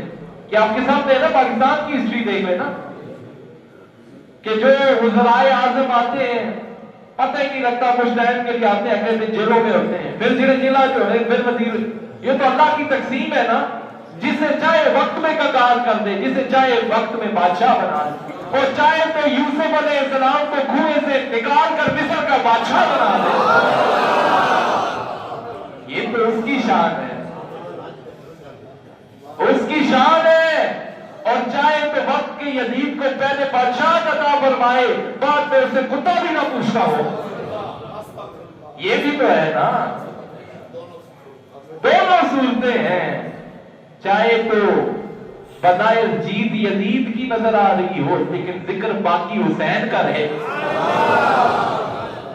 وقتی طور پر اس کے حواریوں کو جیت اس کی نظر آ رہی ہو لیکن حسین تو باقی ہے. حسین تو کام قیامت تک باقی رہے گا. یہ تو اس کی شان ہے. کسی کو کوڑیوں کے دام بکواتا ہے، کہیں یوسف علیہ السلام کا بازاروں میں ریٹ لگتا ہے، یہ بھی ایک ہے. لیکن انہی یوسف علیہ السلام کو مصر کا بادشاہ بھی تو بناتا ہے کنویں سے نکال کر. اور کہیں پر حضرت یونس علیہ السلام کو مچھلی کے پیٹ میں رکھتا ہے تو پھر نکالتا بھی تو زندہ ہے نا. یہ سب قرآن پاک سے واقعات بتا رہا ہوں. اور کہیں پر حضرت ابراہیم علیہ السلام پر آپ کو ٹھنڈا بھی لگا دیتا ہے. یہ تو اس کی شان ہے. یہ اس کی شان ہے کہ وہ کس طریقے سے. اور کہیں پر امتحان لینے کے چکر میں امتحان جب لیتا ہے اپنے بندے کا تو وہاں حضرت اسماعیل علیہ السلام کی جگہ وہ ذبیحہ بھی تو لے آتا ہے. اللہ بے نیاز ہے. اللہ کو بندے کی پرواہ نہیں ہے. وہ جیسے چاہتا ہے کرتا ہے. وہ جیسے چاہتا ہے کرتا ہے. اس کی اپنی شان ہے. وہ بندے کا محتاج نہیں ہے. لیکن کچھ بنانے والے ہوتے ہیں اسے بنا لیا کرتے ہیں. لیکن بنانا آئے تو صحیح نا. بنانے کا طریق تو آئے, بنانے کا طریقہ کار تو آئے, تو یہ بات پھر پھیلتی جائے گی. تو میں نے عرض کی تیسری بات کیا کی کہ مالداری کے دور کو غربت کے دور سے پہلے, وہ کیوں کہ ابھی تمہارے پاس مال ہے, ابھی لگاؤ اس کو رب کی. ہاں سنبھال کے نہ رکھ, تجوریاں بھر کے نہ رکھ. آج خیرات کرو, آج مشائخ کی بارگاہ میں پیش کرو. یہ جو پیچھے رہ رہا ہے یہ تو تمہارا ہے ہی نہیں, یہ تو وارثوں کا ہے. یہ جو جمع کر کر کے رکھ رہے ہو اس پر تو آپ کا حق ہی نہیں ہے, یہ تو پیچھے ورثاء کا ہے. تو ویسے تو پیچھے تمہارا نفسوں کے وقت پراپرٹی انہوں نے نہ ہو ویسی, تو اس کا کوئی فائدہ نہیں. ہاں ادھر وہی ہے جو اپنے ہاتھ سے رب کی بارگاہ میں لگایا, روپے نے بھیج دیا, وہاں انہی چیزوں کا صلہ ملے گا جو یہاں سے بھیجی جائیں. تو وہ صدقہ و خیرات کی صورت میں بھیجی جائیں, وہ زکات کی صورت میں بھیجی جائیں, تو پھر اس کی جو اجر ہے وہ وہاں ملے گا. تو فرمایا کہ اپنی مالداری کے دور کو غنیمت جانو اپنی غریبی کے دور کا. کہ آج امیر ہو, آج تمہارا توتی بولتا ہے, آج تم پیسے دے کر دبا لیتے ہو لوگوں کو, لیکن اس بات کی طرف بھی آؤ کہ جب غریب ہو جاؤ گے تو کل پھر کسی سے آنکھیں ملانے کے قابل تو ہو. اور اس میں کوئی بعید نہیں ہے, یہ سمجھ لیجئے کہ یہ کسی کے جاگیر نہیں ہوا کرتی. اللہ جسے چاہے غنی کر دیتا ہے, جسے چاہے غریب کر دیتا ہے. لیکن اصل امیر وہی ہے نا, امیر ہونے کے باوجود بھی فقر محمدی میں زندگی کاٹے. غریب بیچارہ تو پہلے ہی غریب ہوئے, اس نے پلے ہی کچھ نہیں. اصل امیر ہی وہ ہے کہ جو امیر ہونے کے بعد بھی فقر محمدی میں زندگی کاٹے, امیر ہونے کے باوجود بھی اپنی ساری کی ساری دولت اللہ کی راہ میں خرچ کرے, کچھ اپنے لیے رکھے. تو اصل امیر ہی وہ ہے. غریب سے پہلے ہی بیچارہ غریب ہے, اس نے پلے کیے. تو اصل امیری بھی اسی کا نام ہے, اسی چیز کا نام ہے کہ صدقہ و خیرات ہو. اصل امیری اس چیز کا نام ہے کہ امیری, دیکھیں اگر حضور علیہ السلام نے فرمایا کہ اگر میں دولت کو پسند کرتا تو یہ احد کا پہاڑ سونے کا بن کر میرے ساتھ چلتا. ایک بہت بڑی بات کرنے لگا ہوں. اگر حضور علیہ السلام نے امیری کو پسند کیا ہوتا نا تو اللہ کی عزت کی قسم ہے حضور کا امتی کوئی غریب کبھی رہتا ہی ہے. یہ آج کی دنیا ہے, یہاں جتنا مل جائے اس پر اللہ سے خوش ہو جاؤ, زیادہ کی کوشش کرو, لیکن مقصد یہ نہیں, اس لیے نہیں آئے تھے. حضور نے فرمایا جو تھوڑے رزق پر راضی ہو جائے گا اللہ قیامت روز اس کے تھوڑے اعمال پر راضی ہو جائے گا. تو پھر یہ ہے کہ امیر وہی ہے جو اس کی راہ میں خرچ کرے. اور دنیا دل سے جب جب جاتی رہے نا تو تب ہی بندہ امیر ہوتا ہے. دنیا دل میں پڑ جائے پھر وہ امیر ہو کے بھی غریب ہے, پھر وہ امیر ہو کے بھی غریب ہے. تو پھر چوتھی بات حضور علیہ السلام نے فرمائی کہ فراغت کے دور کو مصروفیت کے دور سے پہلے غنیمت جانو. مطلب جب آپ فری ہیں, اکیلے بیٹھے ہیں, وقت ہے آپ کے پاس, جیسے میں ٹائم مینجمنٹ کی بات کر رہا ہوں, تو یہ حضور نے پہلے ہی بتا دیا. جب تمہارے پاس فری وقت ہو, خالی وقت ہو, خالی اوقات ہو, تو اس خالی وقت کو مصروفیت کے وقت سے پہلے غنیمت جانو. یہ اس طریقے سے سمجھیے کہ ابھی آپ کے پاس موقع ہے کہ ابھی آپ نے اس مجلس میں بیٹھ کر خیر حاصل کرنی ہے, آپ فری ہیں اور آپ نے اس مجلس میں آ کر فیض حاصل کرنا ہے, تو اس وقت کو غنیمت جانے کے بعد میں آپ کسی اور کام میں مشغول ہو جائیں گے اور یہ وقت آپ سے جاتا ہے. ابھی آپ کے پاس وقت ہے کہ آپ نے نماز پڑھنی ہے تو نماز پہلے ادا کر لیجئے, اور جو فارغ وقت ہے وہ تو فارغ ہی ہے, بعد میں جتنا وقت ہے. تو فرمایا جب تک تمہیں جو فراغت کا وقت, مطلب جو فری ٹائم ملا ہوا ہے, اس کو غنیمت جانو کہ جب تم مصروف ہو جاؤ. اور ایسا ہے کہ جب بندہ مصروف ہو جاتا ہے تو پھر اس سے چیزیں جاتی رہتی ہیں, پیچھے رہتی جاتی ہیں, چاہے وہ آپ کا کام کاج ہو, آپ روزگار کے سلسلے میں جہاں ڈیوٹیز کرتے ہیں وہاں جاتے ہو. تو اس بات کو میں غور کیا کریں کہ اب جو مجھے ڈیوٹی سے فری ٹائم ملا ہے, یا جہاں میں کام کر رہا ہوں وہاں سے مجھے فری ٹائم ملا ہے, تو اس ٹائم کو صرف کرو اللہ کی یاد میں اور نماز پڑھنے میں, تاکہ یہ وقت مجھے ملا ہے کہ جب دوسرا وقت مصروفیت کا مجھ پر آئے گا تو پھر یہ وقت جاتا ہے. یہ ایسے ہی ہے کہ جب زندگی کا آپ کو بہت سارا ٹائم ملتا ہے, جن دنوں میں آپ فری ہوتے ہیں, جس طرح احتکاف کے دنوں میں ہے, چھٹی ہے ہر طرف سے, اور ان دنوں میں پھر اس ٹائم کی آپ کو پابندی کرنی ہے, اس ٹائم کو آپ نے یوٹیلائز کرنا ہے, اس ٹائم کو آپ نے دکھانا ہے کہ اس کا استعمال کیسے کیا جائے. وقت کا بھی استعمال ہوتا ہے, کچھ لوگ اس کو اچھے کاموں میں صرف کرتے ہیں اور کچھ برے کاموں میں صرف کرتے ہیں. تو حضور نے پہلے ہی فرما دیا کہ اپنا فراغت کا جو وقت ہے اسے مصروفیت کے وقت سے پہلے, اس کو مصروفیت کے وقت سے پہلے غنیمت جانو. اور پھر پانچواں فرمان, لیکن پانچواں پڑھنے سے پہلے چار ریپیٹ کریں گے ہم. سب سے پہلے میں نے کیا کہا, اپنی جوانی کو بڑھاپے سے قبل, بھائی جو جوان بیٹھے ہیں اپنی جوانی کو بڑھاپے سے قبل, اونچا بولو, اپنی جوانی کو بڑھاپے سے قبل. دوسرا میں نے کہا کہ اپنی صحت کو بیماری سے قبل, اپنی صحت کو بیماری سے قبل, اپنی صحت کو بیماری سے قبل. مالداری کے دور کو غربت کے دور سے قبل, مالداری کے دور کو غربت کے دور سے قبل.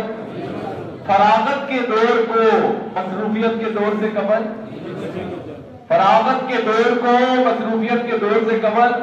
کتنی چیزیں ہو گئی؟ چار چیزیں. اور اب آخری فرمان حضور علیہ السلام کا, آپ نے فرمایا کہ اپنی موت کو, اپنی زندگی کو موت سے قبل غنیمت سمجھو. آج زندگی ہے, قرآن پاک بھرا ہوا ہے ایسی مثالوں سے کہ جہاں پر کفار اس بات پر پچھتائیں گے, اس بات پر افسوس کریں گے, ہائے ہمیں ایک موقع ہی مل جائے واپس زندگی میں جانے کا, اے کاش کہ ہمیں ایک موقع مل جائے کہ دوبارہ زندگی میں ہم جائیں. لیکن اس وقت کہا جائے گا اب نہیں, اس ٹائم تم جھٹلایا کرتے تھے, اب جہنم ہی تمہارا ٹھکانہ. تو فرمایا کہ اپنی زندگی کو, ایک تو ہماری یہ زندگی ہے, یہ بہت قلیل زندگی ہے. حضور نے فرمایا یہ زندگی ایسے گزارو کہ جیسے تم سفر میں تھے, راستے میں ایک درخت آیا, تم نے سائے کے لیے اس کے نیچے کچھ دیر قیام کرا, یہی زندگی ہے. اندازہ لگا رہے ہیں کتنا مختصر. بنانے والا خود کہہ رہا ہے اللہ کہ یہ دھوکہ ہے, تو آپ کس دھوکے میں پڑے؟ یہ فریب ہے. یہ زندگی بولے کیا ہے, اور اس کا وقت بہت ہی مختصر ہے. یہ اتنا مختصر ہے کہ پھر حضور نے فرمایا کہ, بلکہ صوفیاء فرماتے ہیں, پہلے وہ سنتے ہیں کہ اس زندگی کو, اس سے جب گزر رہے ہو نا, تو اپنی چادر کو کانٹوں سے بچا بچا کر گزرا کریں. اپنی چادر کو کانٹوں سے بچا بچا کر چلا کریں, گزرا کریں. تو یہ زندگی بڑا سائز تھوڑا سا ہے، یہ آپ کو لمبی لگتی ہے، یہ آپ کو لمبی لگتی ہے. لمبی امیدیں نہ باندھا کریں، لمبی امیدیں، یہ لمبی امید کا ہی تو چکر ہے سارا کہ ہمیں لمبی جوان یہ نہ سوچا کریں کہ بہت بوڑھے ہوں گے تو آئے گی، اور بوڑھے بھی یہ نہ سوچا کریں کہ ہم نے 100 سال کی عمر کراس کرنی ہے. نہیں نہیں، یہ تو کسی وقت بھی بلاوا آ سکتا، یہ کسی وقت، لیکن بلاوا وہ ہونا جو ایسا بلاوا ہو کہ میرے مرنے پہ ہر سو اور شور مچ جائے گا، دیکھو گے میرے مرنے پہ ہر سو شور مچ جائے گا، دیکھو گے کہ کہنے سرکار خود تشریف لائے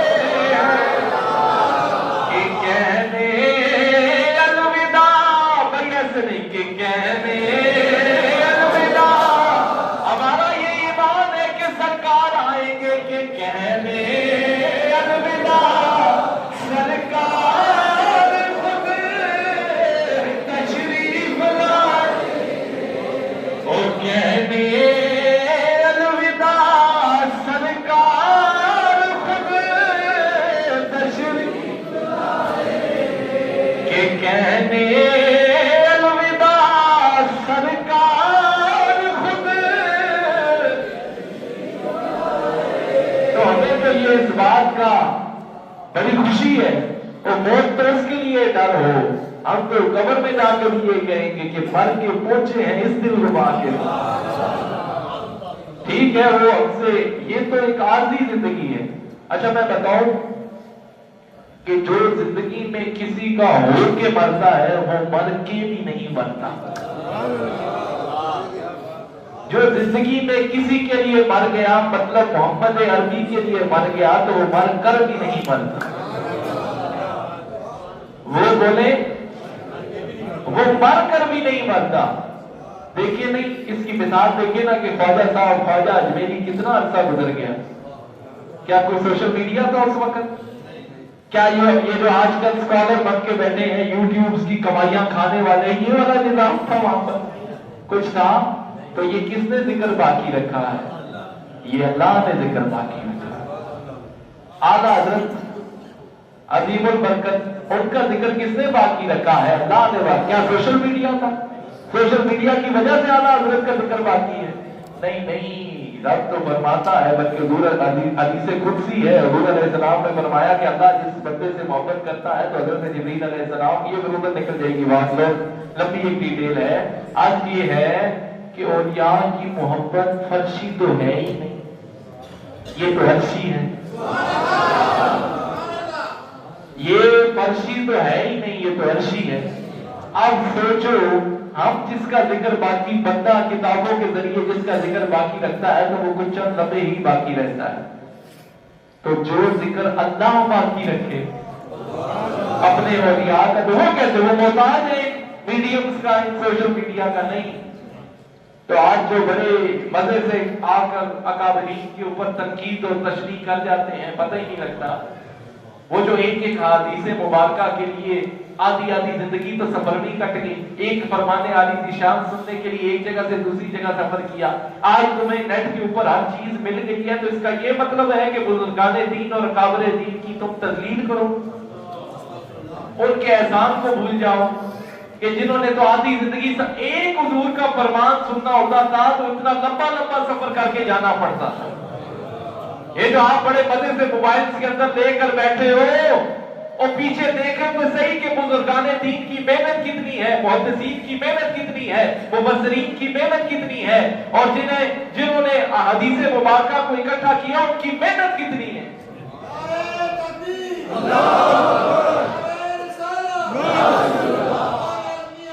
اس بات کو سمجھیے، اس بات کو کہ آج آپ کے اکابرین سے آپ کو دور کیا جاتا ہے، آج بزرگان دین سے آپ کو دور کیا جاتا ہے؟ وہ کیا وجہ ہے؟ کہ کیا یہ ان کا ذکر ایسا ہی تھا کہ بعد میں آنے والے ان کے اوپر تنقید کریں، ان کی تذلیل کریں؟ نہیں نہیں، ان کی محنتوں کو یاد کرو، یہ ان کا احسان عظیم ہے، صحابہ کا یہ احسان عظیم ہے۔ آج لوگ صحابہ کے اوپر بھی معاذ اللہ تنقید پر اتر آتے ہیں، صحابی کے لیے اتنا بات ہی کافی ہے کہ وہ صحابی ہے۔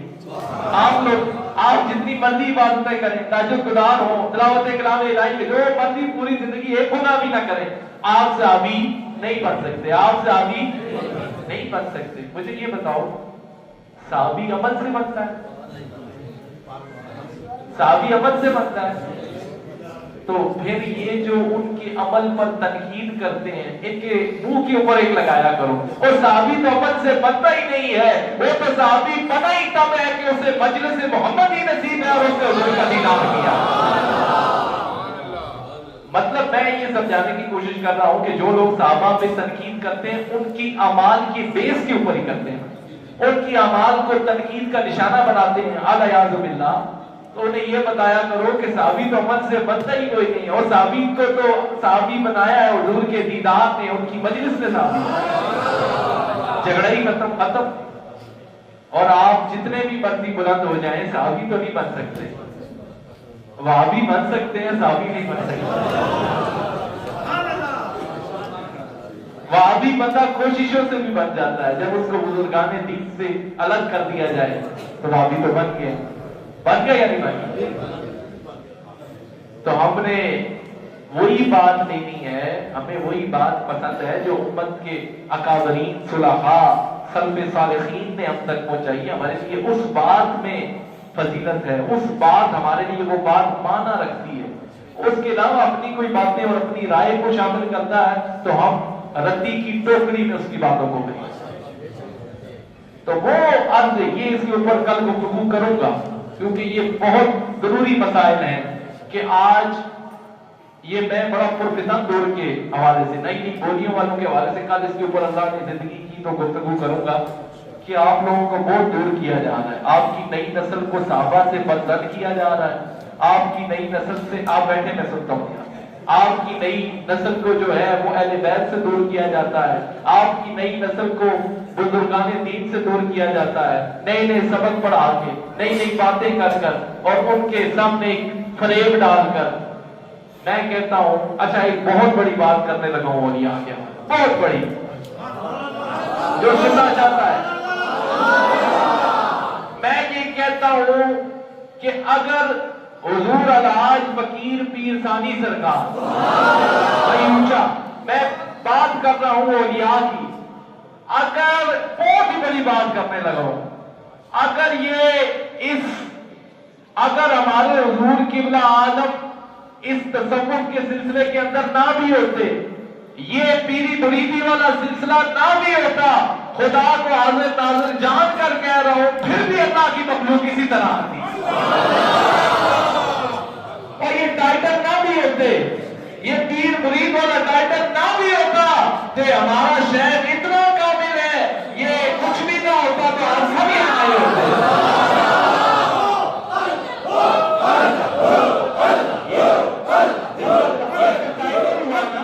اور یہ سب باتیں ہیں، یہ پیر اور مرید، یہ سالکین کی جو راہ ہے، یہ یار سے ملنے والی باتیں، یہ مدینے والوں سے دو لگانے والی باتیں، یہ صرف ٹائٹل بدلا ہوا ہے۔ وہ کچھ دل جنے جو حضور کی بارگاہ میں اس طرح نشست بنا کر بیٹھتے تھے، وہ بیت اگر آپ بھی چاہتے ہیں تو آؤ مرشد فقیر پیر ثانی سرکار۔ تو آج یہ کہہ رہا ہوں کہ یہ صرف اگر ٹائٹل نہ بھی ہوتا نا ہمارے مشائخ کا، پھر بھی اللہ کی مخلوق ایسے ہی آتی، کیونکہ یہ محبت کوئی فرشی تو ہے ہی نہیں، یہ تو عرشی محبت۔ او بندیاں دی جڑی دلے پائی والی محبت ہے، وہ کوئی نہیں مکا کنا، تے جس کی محبت اللہ دلے پاوے مخلوق نے دے۔ اس کے اوپر بڑا ڈیٹیل میں انشاءاللہ کل اس کے اوپر گفتگو کروں گا۔ تو دعا ہے آج میں نے جو کچھ کہا اللہ تعالیٰ اپنی بارگاہ میں قبول فرمائے، منظور فرمائے، مقبول فرمائے، اور مشائخ کا سایہ تا دیر قائم و دائم فرمائے۔ یہ ساری بہاریں، یہ ساری رونقیں، یہ آپ کا بیٹھنا، یہ میرا یہاں پر آ کر بیٹھنا، آپ سے ہم کلام ہونا، یہ سب ہمارے مشائخ کی برکت سے۔ مکان کی قدر کوئی مکین ہی جانتا ہے، مکان جو ہے وہ مکین کی وجہ سے سجتا ہے، تو یہ ان مکین کی برکتیں ہیں۔ ہم تو آگے خادمین ہیں، میرے سمیت سارے، ہم تو اپنی اپنی ڈیوٹیوں پر آئے ہوئے ہیں، ڈیوٹیاں کرتے جائیں گے۔ تو اصل دعا یہی کیا کیجئے کہ مشائخ عظام کو اللہ تعالیٰ صحت کاملہ عطا فرمائے، ان کی عمر دراز فرمائے، یہ آستانہ سہارا ہے غریبوں کا، اسے آباد رکھے، یہاں دل جلے آتے رہیں، یہاں سے فیض پاتے رہیں، یہاں پر آ کر اپنے دلوں کو منور کرتے رہیں، یہاں پر آ کر روح کی تسکین کرتے رہیں، یہاں پر آ کر شیخ کا دیدار کرتے رہیں، یہاں پر آ کر مرشد سے ہم کلام ہوتے رہیں، یہاں پر آ کر جو کہیں بھی ان کو لنگر نصیب نہیں ہوتا وہ لنگر بھی کھاتے رہیں اور پوچھے بھی نہیں کہ کہاں سے آ رہا ہے۔ یہاں پر آ کر عالی شان لنگر بھی اللہ چلائی رکھے، آپ کھاتے رہیں اور صبح قیامت تک کھاتے رہیں اور قائم و دائم رکھے اللہ ہمیں بھی اور آپ کو بھی۔ تو اب آپ دعا کے لیے ہاتھ اٹھا لیجئے کیونکہ ٹائم جو ہے وہ نزدیک ہے۔ ایک دفعہ آپ کوئی بات کر رہے تھے، وہ کل رہ گیا ہے اصلا اور میں پہلے ہی بول چکا ہے، کچھ رہا کل نہیں، وہ پچھلی جی کل گزری ہوتے اسی طرح کھلے ہوتے کچھ رہ گیا ہے۔ اچھا ہاں وہ بالکل، ہاں اور جو ہے وہ پہلے اچھا جی میں ابھی دعا کروں، ان کے بانجوں کا 2 کا ایکسیڈنٹ ہوا ہے، میں کر لیتا ہوں، ان کا ایکسیڈنٹ ہوا ہے تو اب سب ایک دفعہ آمین آپ نے میری اس بات پر کرنا ہے کہ اللہ جو ان کے پیچھے ہیں ان کو صبر عطا فرمائے، اور جن کا ایکسیڈنٹ ہوا ہے ان کے لیے صحت کاملہ ان کو اللہ نصیب فرمائے۔ تو مجھے انہوں نے کوئی ادھار ان کے ساتھ رہ گیا تھا، مسئلہ ہے کہ پٹھانوں واپس تو آنی کوئی نہیں دینا، یہ تو ہے مشکل نہ ناز بندہ انگریزی بولے، اردو بولے، پشتو بولے، فارسی بولے، کی بولے، لیکن یہ بہت ضروری ہے۔ حضور قبلہ اعظم فرماتے ہیں پٹھان ہمیں خوش نہیں ہونے، ان آج پشتو نال گٹ مٹ کا سو تاں ہی خوش یہ ویسے تو خوشی نہیں، پنجابی ہمیں خوش ہوئے ہیں اور نہ بھی بولو تھے، اردو سے بھی خوش ہوئے ہیں، یہ نہیں خوش ہونے، یہ تب خوش ہوتے ہیں کہ جب پشتو میں بات کی جائے، پشتو میں نعت پڑھی جائے۔ اچھا جی، یہ جن کا کہہ رہے ہیں حاجی صاحب صبح بیمار تھے، اللہ ان کو بھی صحت کاملہ عطا فرمائے، سب کے لیے دعائیں ابھی کرتا ہوں، اس کے بعد انشاءاللہ ہم دعاؤں کے لیے آئے ہوئے ہیں یہاں پر۔ زندگی اور یہ موت، زندگی اسی لیے ملتی ہے کہ اس میں دعائیں کی جائیں، دعائی ایک سہارا ہوتا ہے، دعائی مومن کا ہتھیار ہوتا ہے۔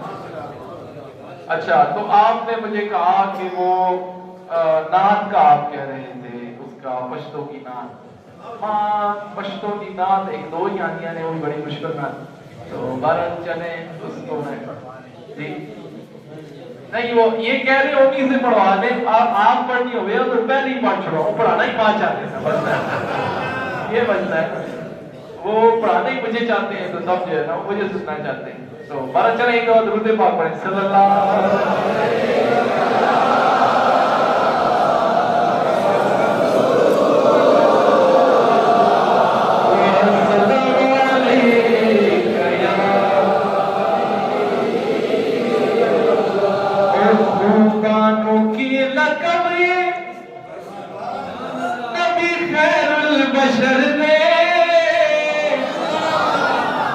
دیوانہ خوبا دستوری اشنا لکدن وردے کاری کی کلستوری دنور چچر دوی کاری کی کلستوری دنور چچر دوی ورزی گدی دلتگی کو سر چچر دوی اختر بھی آگزئی کے او دل پر چچر دوی نانا لوایا بھی اختر بھی آگزئی کے دل پر چچر دوی ورزی گدی دلتگی کو سر چچر دوی اختر بھی آگزئی کے دل پر چچر دوی اختر بھی آگزئی کے دل پر چچر دوی ورزی گدی دلتگی کو سر چچر دوی مرضی گدی دستگی کو اختر بھی حاغزے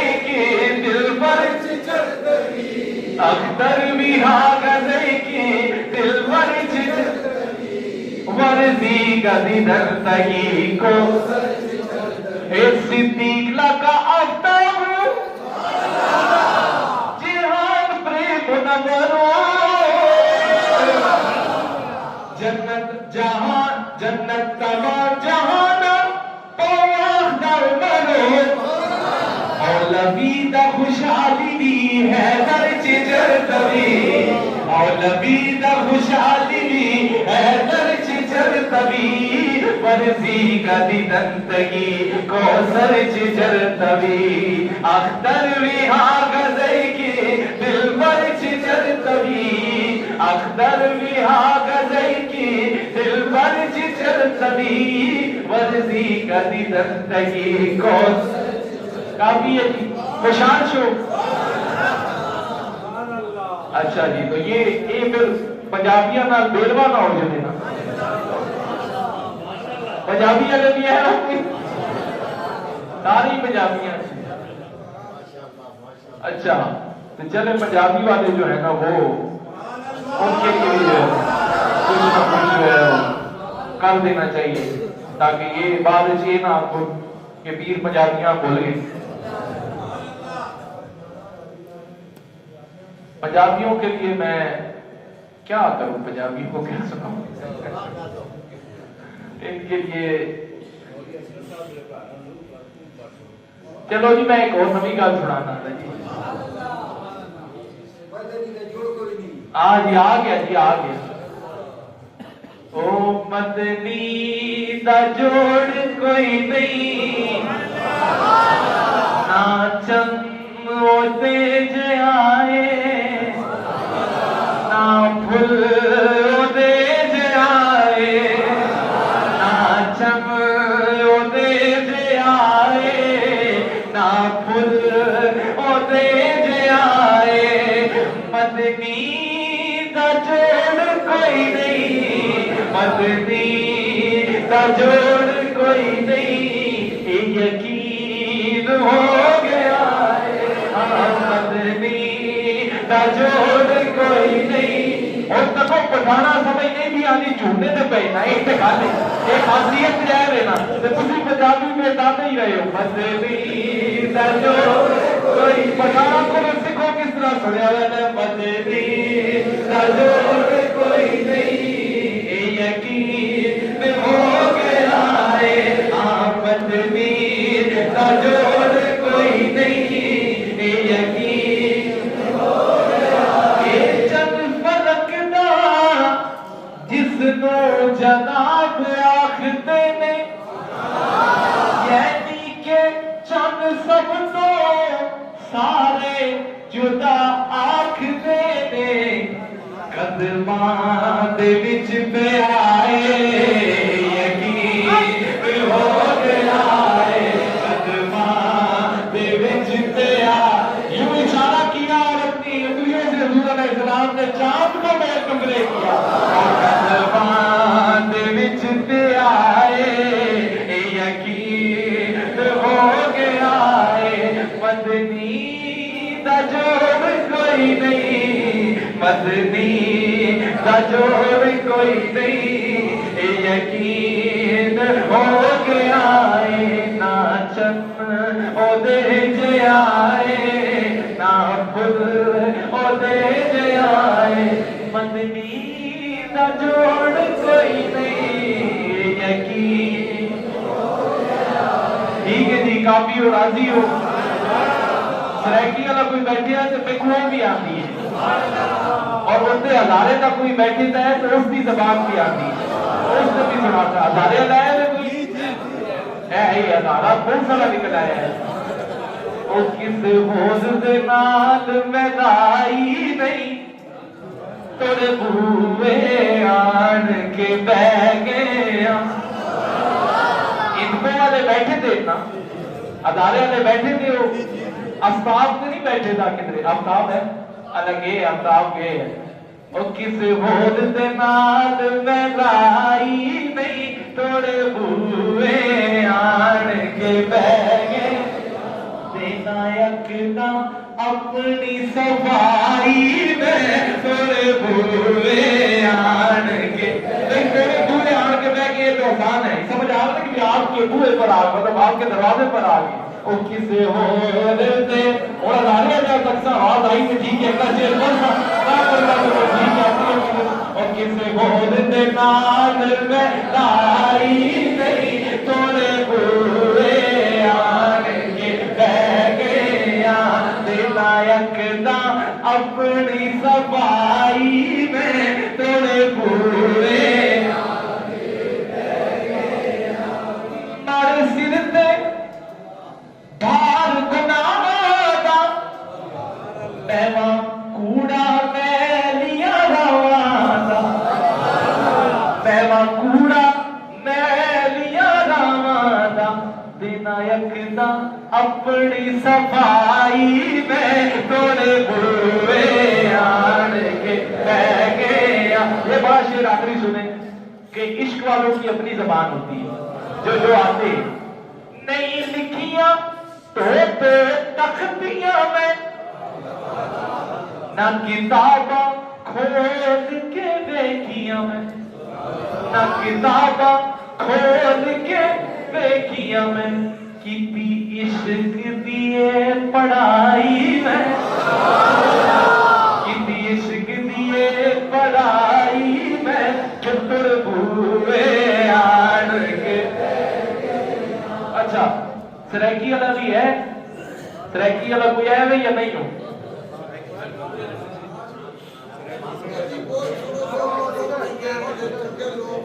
کتنے جی سریکی والا ہے کوئی آئی بیٹھا ہی تھی نا تو پوچھے نا یہ پھر پیچھے رہنا ہے تو پھر اسا کس طرح یاد ہو سی تے ویسی تے اسا یاد آتی سیر پوری ان پیچھے بہ رہے تھے تے آسم تے پھر رہے پھر بعد میں آپ نے حضور آپ نے ہمارا ذکر نہیں کیا ہم بیٹھے تھے نا سریکی تھے بیسم تے میں یاد آ سکا او پیچھے بیسم تے کسے یاد پٹھان کیا ہو سب کو پہلے یاد آئے نا کہ بیٹھے سریکی پیچھے بیٹھے نا کہ آسم تے میں یاد آ تو ان کی فرمائش میں سید صاحب کی یہ پیچھے بیٹھے ہیں تو تب میں کیوں بار بار پوچھ رہا ہوں کہ مجھے پتا ہے کہ کوئی نہ کوئی سریکی ضرور ہو سیتا ہی تو بہت بار پوچھنا میں چاہنا ہے آپ نکل آ رہے کدھروں تاکہ پتا ہو اور سریکی نے بڑی میٹھی بولی کھائی اسی طرح تو آپ کچھ سریکی سنے سا میں انہیں سنے یہ بڑی میٹھی میری جو ذاتی فیوریٹ زبان ہے نا وہ سریکی ہے مطلب اس کے اندر مٹھاس ہے مطلب کچھ کو تو آپ لوگوں کو سمجھ نہیں آئے گی لیکن یہ ہے کہ اس کے اندر بڑا مٹھاس ہوتی ہے سوز و گداس ہوتا ہے سریکی میں آپ کو کیا بات سناؤں کہ لجپال ماہی لجپال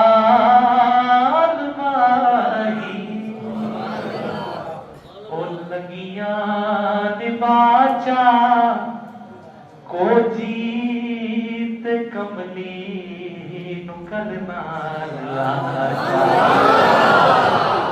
اس کا صرف ایک شعر سنے کہ یہ ایک عاشق جو ہے حضور کو دعوت دے رہا ہے اور کہتا ہے کہ پلکتے باکے جب حضور گھر میں آ جائیں گے تو میں کیا کروں گا اس عاشق کو سنو پلکتے باکے اتنے ہاتھ چمے سا حضور میرے گھر میں آ جائیں گے تو میں کیا کروں گا کہ آپ کے لیے وہ چارپائی بچھاؤں گا آپ کے لیے وہ نشست بچھاؤں گا اور پلکتے باکے اتنے ہاتھ چمے سا اور قدماچ بے کے منتا کرے سا اور قدماچ بے کے او منتا کرے سا او چھبیا بے ماہی او چھبیا بے ماہی اے جھوکا وسا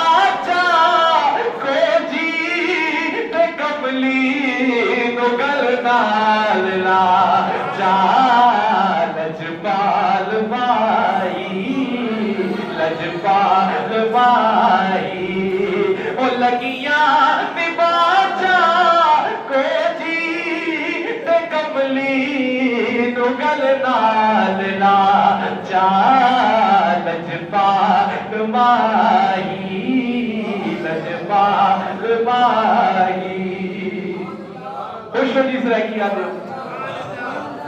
اور فارسی تو میں نے شروع میں ہی پڑھ دیا تھا ایک شعر فارسی آپ میں سے یہاں کا علماء ہی سمجھتے ہوں گے تو وہ پھر کسی اور نشست میں جی ہاں میاں صاحب کی طرف انہوں نے توجہ دلائی ہے چلے ان کی بھی میاں صاحب کا کیا بات کروں او نات پوے تے بے دردان او نیند پیاری آوے شب قدر ایویں نہیں لبنی نال اسی اور درد مندانو یاد سجن دی ستیا یاد جگاوے اور تو بیلی تے سب جگ بیلی اور دین بیلی بھی بیلی اور سجن راج محمد بخشا اور سمجھی پئی حویلی اور سجن راج محمد بخشا سمجھی پئی حویلی اور سپنے دے وچ ماہی ملے اور سپنے اندر ماہی ملیا میں گل وچ پانیاں باواں اور ڈر بیماری اکھ نہ کھولا کتے پھر وچھڑ نہ جاواں